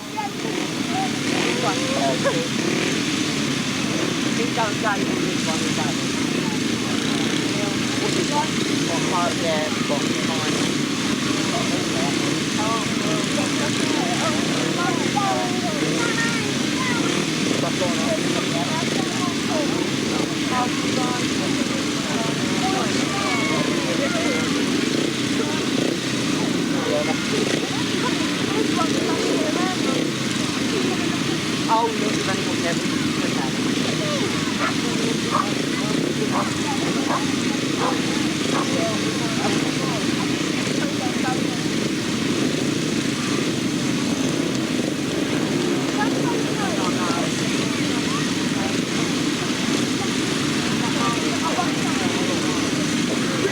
Oh, quickly checking up on the points there as we go into this 500cc final. Remember, once again, as it has been with all these finals, it's points they score in the final that add through to make a winner at the end of the day. Very, very quickly, they've... oh, we're under pressure here. Now I can handle it. The right-hand sidecar final, I know you're desperate for it in the pits. The crews are number 51 and 7. 71 and 3 and 6 and 4. You know who you are. 51 and 7, 71 and 3, 6 and 4. That's for race 54. We had that many today.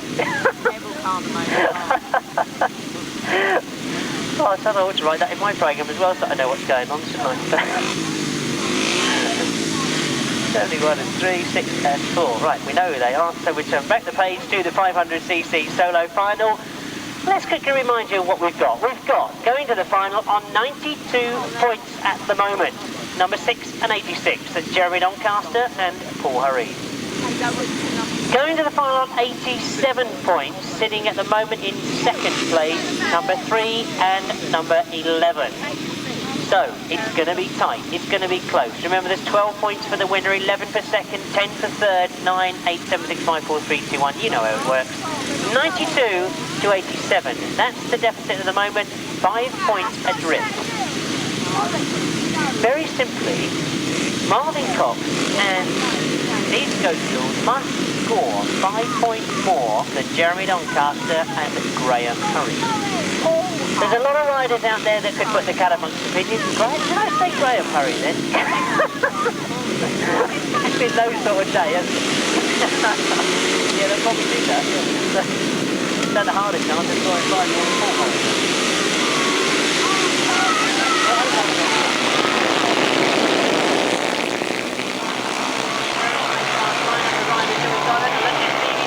Marvyn Cox.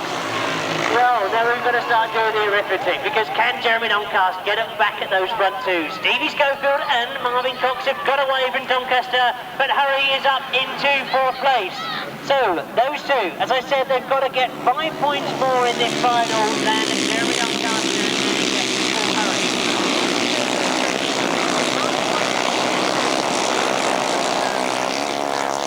Doncaster is in 3rd. so quickly try and work it out. Those front two are scoring at the moment 23 points.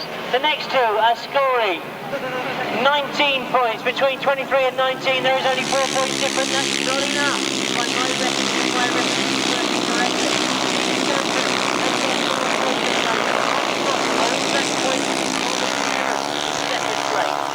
Doncaster on 10 as they stand at the moment. Tolhurst on 9, 19 versus 23. It's not going to work, is it? They've got 5 points, remember, between them. The difference. Tolhurst and Doncaster. Have they got enough over it? Do they know that they're I don't think they do. I think they're trying as hard as they possibly can. Although off a little bit. He's allowing Scoey and Coxey to get away from them. Stevie Schofield, a brilliant ride. He takes the checkered flag. Marvyn Cox takes second. Jeremy Doncaster takes third. Tolhurst takes fourth. Andy Riley takes fifth. And Trevor Banks finishes in sixth place. So 3 top pairs finishing in their pairs as they went over the line. Stevie Schofield and Marvyn Cox are going to come round. But unofficially, if my arithmetic is right, I know there's a lot of you out there that do all the points as well. I think that wasn't quite enough. I think Tolhurst and Jeremy Doncaster's, I'm sure they've done the work. I'm sure they know they've worked it out. They look pleased with what they've done as they come round. But all the riders indeed coming round in front of you. A brilliant final, a brilliant day's racing from all these 500cc riders. That's the type of class of national rider we've got at the moment. Indeed, there is strength in depth as well.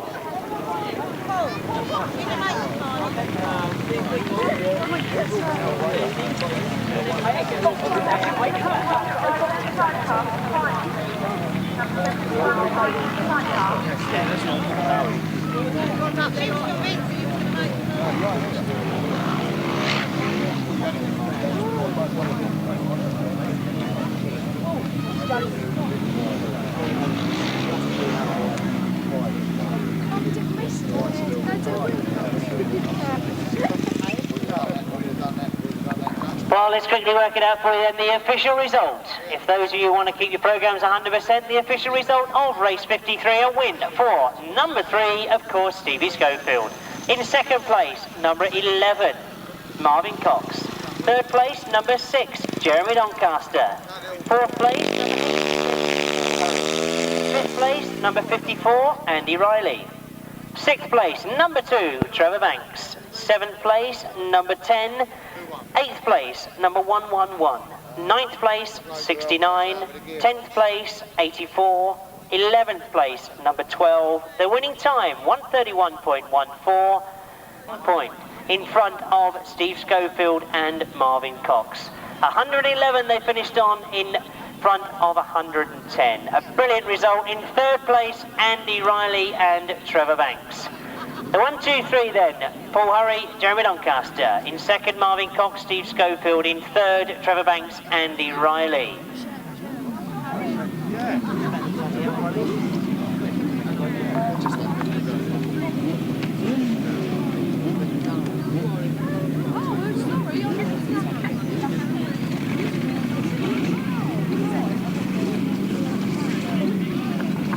So as we go into the right-hand sidecar final, it will all be decided on this race. In the sidecar field, the 1000cc sidecars, the partnership of Roger Measor and Ken Lane go to the final on 42 points. The partnership of number 71, Mark Wells and Alan Blewitt, go to the final on 37 points. And the partnership of Russelling and Steve Dewison go to the final on 35 points. Once again, if my arithmetic works correctly, it means that to win the overall result, one of the other two crews has got to score more than 5 points ahead of Roger Measor and Ken Lane. Ken Lane and Roger Measor will obviously want to cross the finishing line as 1 and 2, but in essence, what they've got to do is finish with nobody scoring 5 more points than the two of them. So as we get underway, Roger Measor looks across to his left. He can see that Ken Lane has come away with him. That's exactly where they would like to be. 1 and 2 as they go into that first bend. Rustling has gone after them. Alan Blewitt has gone through on the inside. Mark Wells is well back behind Rustling, and Steve Dewison at the back of the field. Rustling now moves through into third place. But the front pairing of Roger Measor and Ken Lane lead at the moment. Can Rustling get in between them? Steve Dewison at the back of the field will need to make up on Mark Wells and Alan Blewitt to make Rustling's efforts count. But as we go into that top corner, Roger Measor turns it completely sideways. Ken Lane misses him. Rustling, will he miss him? But as Rustling goes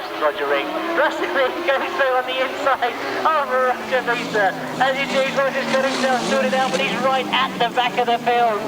Now it starts to get complicated. Ken Lane and Mark Edwards lead in front of Rustling in second.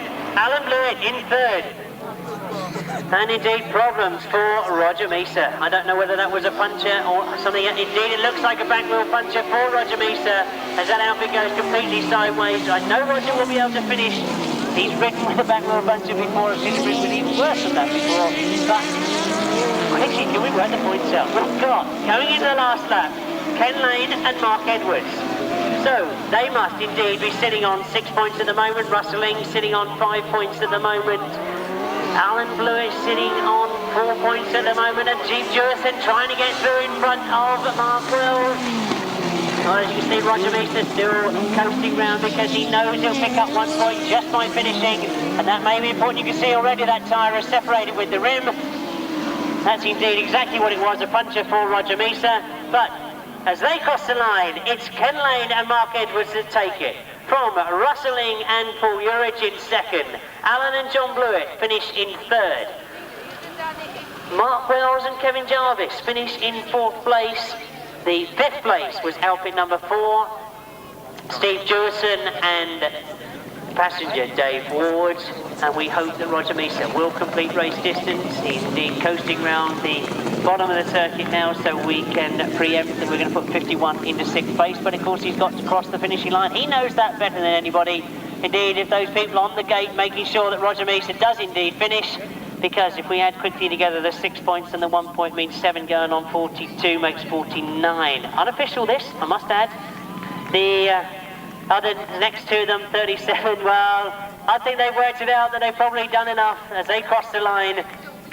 If we can quickly add to that the 5 points and 2.6, let's say points.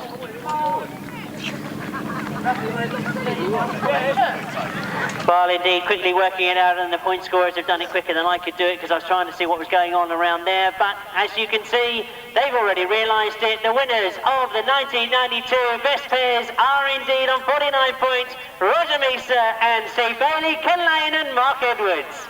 Well, there's faithful. The solo boys would have known that. They're waiting for me to officially confirm it. Well, let's give you the official result of race 54. Those of you that keep your programmes 100%, it was a win for outfit number 7, Ken Lane and Mark Edwards. In second place, Rustling and Paul Urich, a great ride from them. In third place, number 3, Alan and John Blewitt. In fourth place, number 71, Mark Wells and Kevin Jarvis. In fifth place, outfit number 4, Steve Dewison and Dave Ward. And in sixth place, number 51, Roger Measor and Steve Bailey. And very sensibly, they finished without a tyre on their rim. Well, if anybody wants to donate a tyre and a rim to Roger Measor, I'm sure he'd gratefully appreciate it. Riders, and Robert Forsoglu is quickly get up here as well. We'll start with the 250, as indeed I've got them listed on here, and I think you'll agree, there was a very, very strong competition this afternoon. You know that Mark Wadsworth won the 250 title last year. His partner that he partnered last year has gone on holiday, so he quickly got a reserve in. That reserve was Carl Wilkes. Carl started the day disastrously good in the end. It means that the national best pairs winners for 1992 are Mark Wadsworth and Carl Wilkes.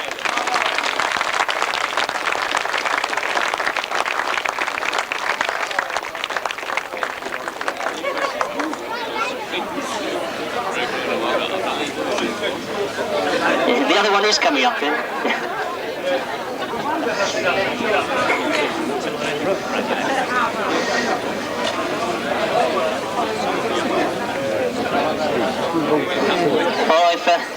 I've got to get across and have a word with these guys because I don't actually see these guys too often. I haven't actually commentated at any of the 250, 350 or 500 national qualifiers, so we'll try and get a few words with them. Neil, want me to write your speech?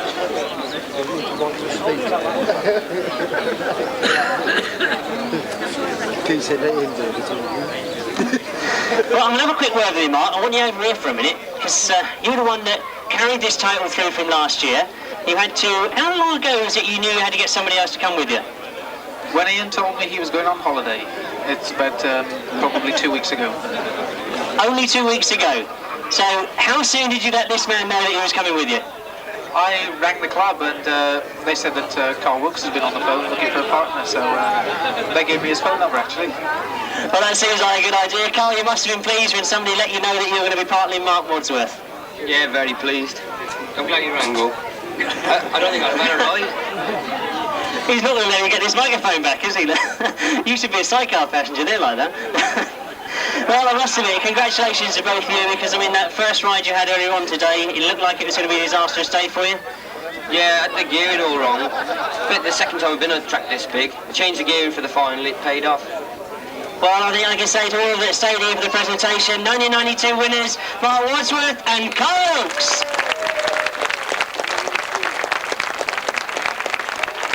As we move on, of course, the 350 winners, and there was no change at all in this. They rode brilliantly well all afternoon.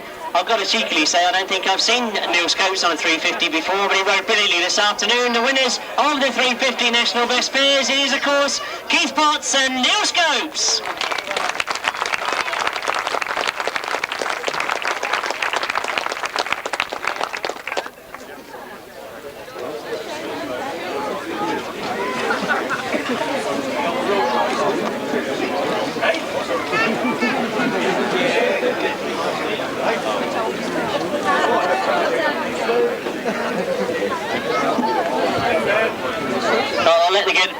I knew there was going to be a few words there, because you might have realised that Colin Sweeby, who is actually presenting the awards, our ACU Grasstrack subcommittee chairman, did in fact ride in the 350, so I knew they were going to exchange a few words there. Trying to make out he knew the track as well, but didn't quite get such a good run. Determined to get all the photographs. You're not going to get rushed off that quickly, Keith, because I want a few words. These people have stayed behind to see you get these awards. They want to know what it was that made you win. You started off the day well. Indeed, you must have thought maybe after that second or third leg it might possibly be yours. I was a bit sick about it, but everything turned out well on the day. Just happy to win. Well, I'm sure you must be. And your partner here, I'm going to have to stretch over to you. I'm running out of cable here, or you're going to come to me. Well, earlier on in the day, 350s don't get as many outings as they possibly should, but you obviously keep yours in tip-top condition. Oh yes, yeah, I did 350 all last year, and then I kept it for this year. I was back to 500s, and Keith run me up, so we got it there again. I like this attitude of people bringing each other up. How long ago was it you two actually got together? It's fairly early on. That was, I was just after the last meeting ahead here, I think. So you obviously knew the track as well. So, well done to you both. Indeed, you all got going on those trophies as being the 350 winners. The 1992 National Best Pairs winners, Keith Potts and Neil Scopes.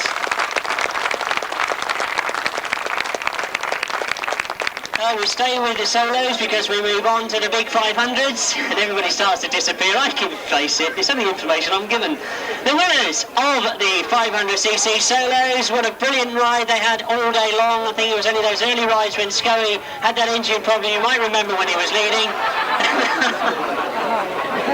The winners of the 1992 solo best pairs in the 500cc class. They are Stevie Schofield and Marvyn Cox.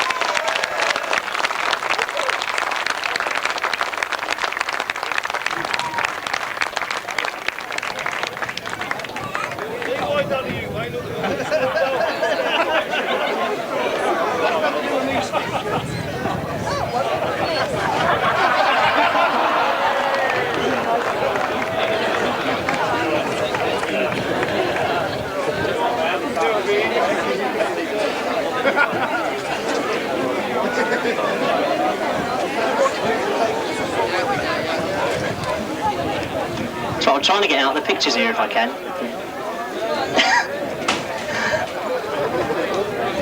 Brilliant. Well, you're not going to run away, lads, because I need to have a couple of words with you. I know you're probably not too keen on having a few words, but everybody's heard what I've been trying to explain. There was that misinterpretation of the points in the end of the day.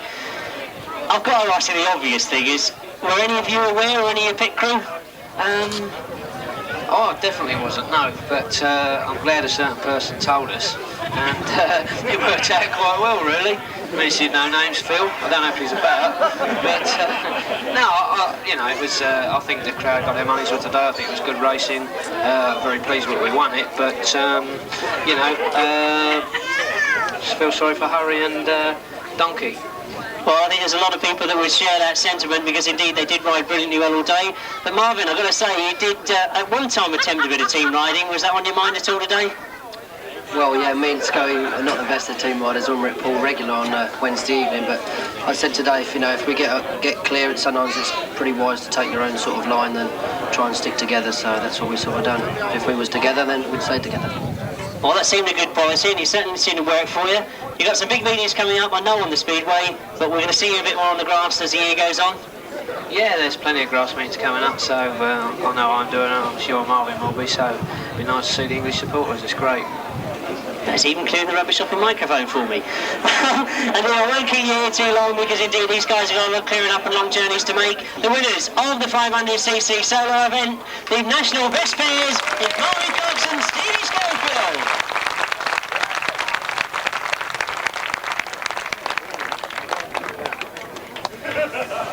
Once the straw bell gets cleared away, we move on to the 500cc sidecars, and indeed the 500cc sidecars this afternoon I think have been absolutely tremendous. I walked through the pits this morning. I don't see these 500 sidecars too often, I'll be very honest about that. I know they ride on the continent an awful lot, which means we as a Grasstrack crowd don't see them too often. So I went and tried to do a little bit of homework, saying, right, who's good, who's going to win, who's not, all the rest of it. I got nothing. A big fat zero. Nobody would give anything away. All I knew was that Mel Goodwin had a good ride yesterday out in Holland. So going with that, I was pleased to see that as I kept them going all afternoon, the winners of the 500cc best pairs, the partnership of Mel Goodwin, Lester Goodwin, Dave Collins and Rick Francis.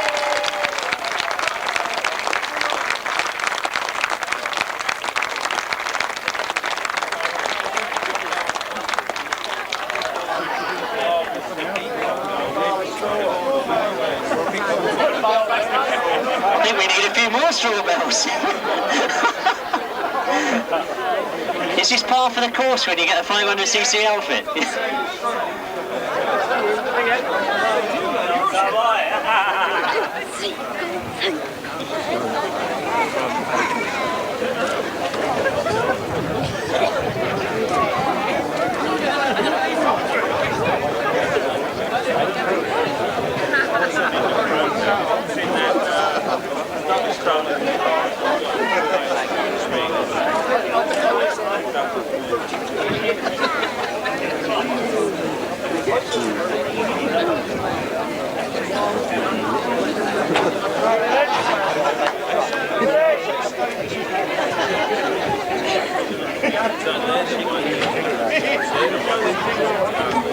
You're not going to rush off, lads, because once the pictures have been taken, you've got to say a few words. You know what it's like. People like us keep pestering you. I want to take a good guess here, because I've never seen these guys out of their leathers. I was hunting around the pits this morning trying to decide who was who, so I'm taking a very big gamble here and say that you're Mel, you're Lester. Look at that. Spot on. I don't know with them two. I'm really going to be lost. But Mel, a good day yesterday. Did you travel overnight to get here this morning? Yeah, we left Holland about 11:30 last night and travelled down through and caught the boat and just about made it this morning, yeah. Well, I'd say just about made it. I mean, you rode brilliantly this afternoon. It was a struggle. We didn't get a lot of sleep. None of the Brits who went over there didn't get a lot of sleep, but we done our best and it paid off in the end. Well, I certainly agree with that you've all done your best. I'm going to go past you, Leslie, because I know that we're getting a bit short of time. We're going to get the other sidecar boys up here if we can. Dave? No, look, he's glad he hasn't got to say anything, hasn't he? But Dave, are you training him or something? That's supposed to be full of champagne. Dave, I know you were over there as well, and must have been pleased that you got the partnership with Mel. I had a dreadful day yesterday. I was pleased to be with Mel, and I knew we could do it today, and I'm just glad we did. Plus, my brother told him at 3 o'clock that he'd come up and pick the cup up, so... So you had something to live up to make sure that you did. And Rick, I know when you went over the line, you certainly knew you'd won it. Yeah, it's just a great feeling, you know. First time we've had it. Both, well, all four of us needed it, right? It's a great feeling. Well, indeed, well done to you. No, I'm not going to let you get away, Lester, because you thought you got away without saying anything, but that was done deliberately to make sure that the people got well enough about it. Now, how can we go away with him saying anything? Well, you travelled all night, and I'm going to ask a stupid thing that they always ask passengers, but do you really know when he's going well? Nah. They always do it, don't they? Look, don't I get used to that sort of thing with sidecar passengers. They meant a few words. You wouldn't believe I used to ride a sidecar passenger, did you? But, well, I'm going to ask you then quickly, Mel, when is it we see all the 500s back in strength again? Because I do travel around the country a lot, and I don't very often see as much of you together. I'm not getting involved in those arguments. They said as soon as we have... No, I'm not getting into that. Well done, lads. Indeed, the winners of the National Best Pairs in the 500cc sidecars. It is, of course, Dave Collins and Rick Francis. Well, good run. Let's take a good win.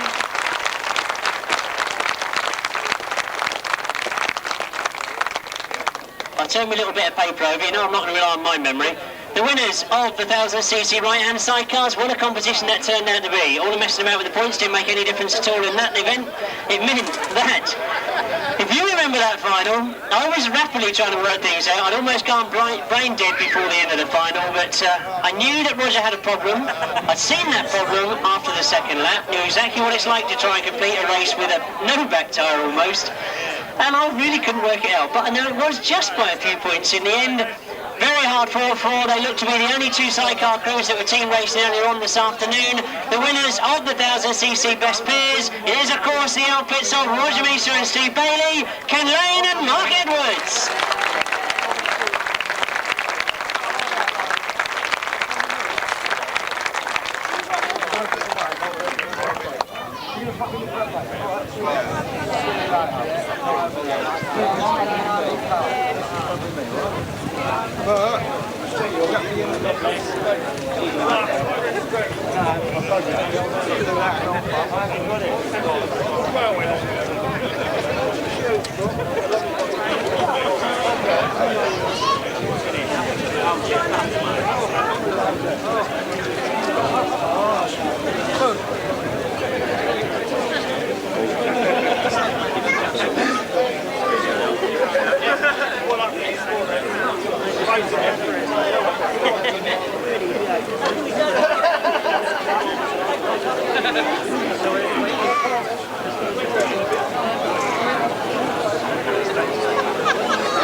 Is that it? Is that we've finished all the pictures, have we? No, I can move the straw bales back now. Well, I've got to stop. Where's he going? He's hiding behind Ken. He wants Ken to be the first one to say a few words. I know, well, I shouldn't turn me back on the audience. You're supposed to come round in front of me, you see. It's just like a bit of professionalism, supposedly. Well, I'll start with you then, Ken, because I know you've got a big event coming up in a fortnight down at L'Oreal, but this was certainly big this afternoon. Yeah, it's, well, this fella here, we've been trying for so many years, like, and to do it, well, I'm over the moon with it, really. He's never done it either, so...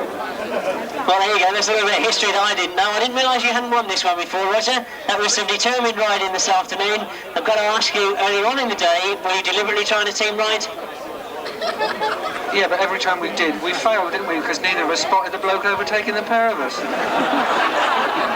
I'm not allowed to say things like that, you know, I'm not allowed to drop you in it like that. But Mark, I've got to ask you, because you've had some ups and downs this season, to say the least. Yeah. And this was obviously one that you wanted to win. As it started this afternoon, did it look like it was all going to be yours? It's just that Lady Luck's got to be with you, hasn't she? You know? It went all right. I'm going to rush across there and see if he gives me the same sort of answer. Steve, well... We're going to get more than 2 words, because I'm going to ask you to describe when you knew what the problem was in that last race. When I knew it was when the tyre come up and hit me on the leg. That's when I knew it had come off. Yeah, but you knew the bike had gone a little bit different. I suppose you just put that down to him, did you? All I could see was Roger's throttle hand still giving it full bore, so we knew we were still going all right. Well, this thing man wants to jump in again, I think. Yeah? You got something to say, Roger? Ken and I have been racing together in this event. This is the 8th year. For 7 years, we've managed to be the only two that battered into each other. This time, we didn't batter into each other. We've won it, and I think it's about time we split up now. There's no way I can top a comment like that. Ladies and gentlemen, the winners of the 1000cc Sidecars 1992 Reds Pairs, we're on for the Mark Edwards, Ken Lane, Steve Wheeling, and Roger Easter. As they make their exits off stage left, it only remains for me to say I apologise about the little bit of a hiccup at the end of the day, but indeed I think you'll agree with me, it's been a fantastic day's racing, certainly one of the best national best pairs that I've been to for a very long time. Indeed, I look forward to seeing you all very, very soon at the Grasstrack, and indeed, I now need to get this throat working again. So, look forward to seeing you all again. Have a very, very safe journey home. See you at Brighton next week.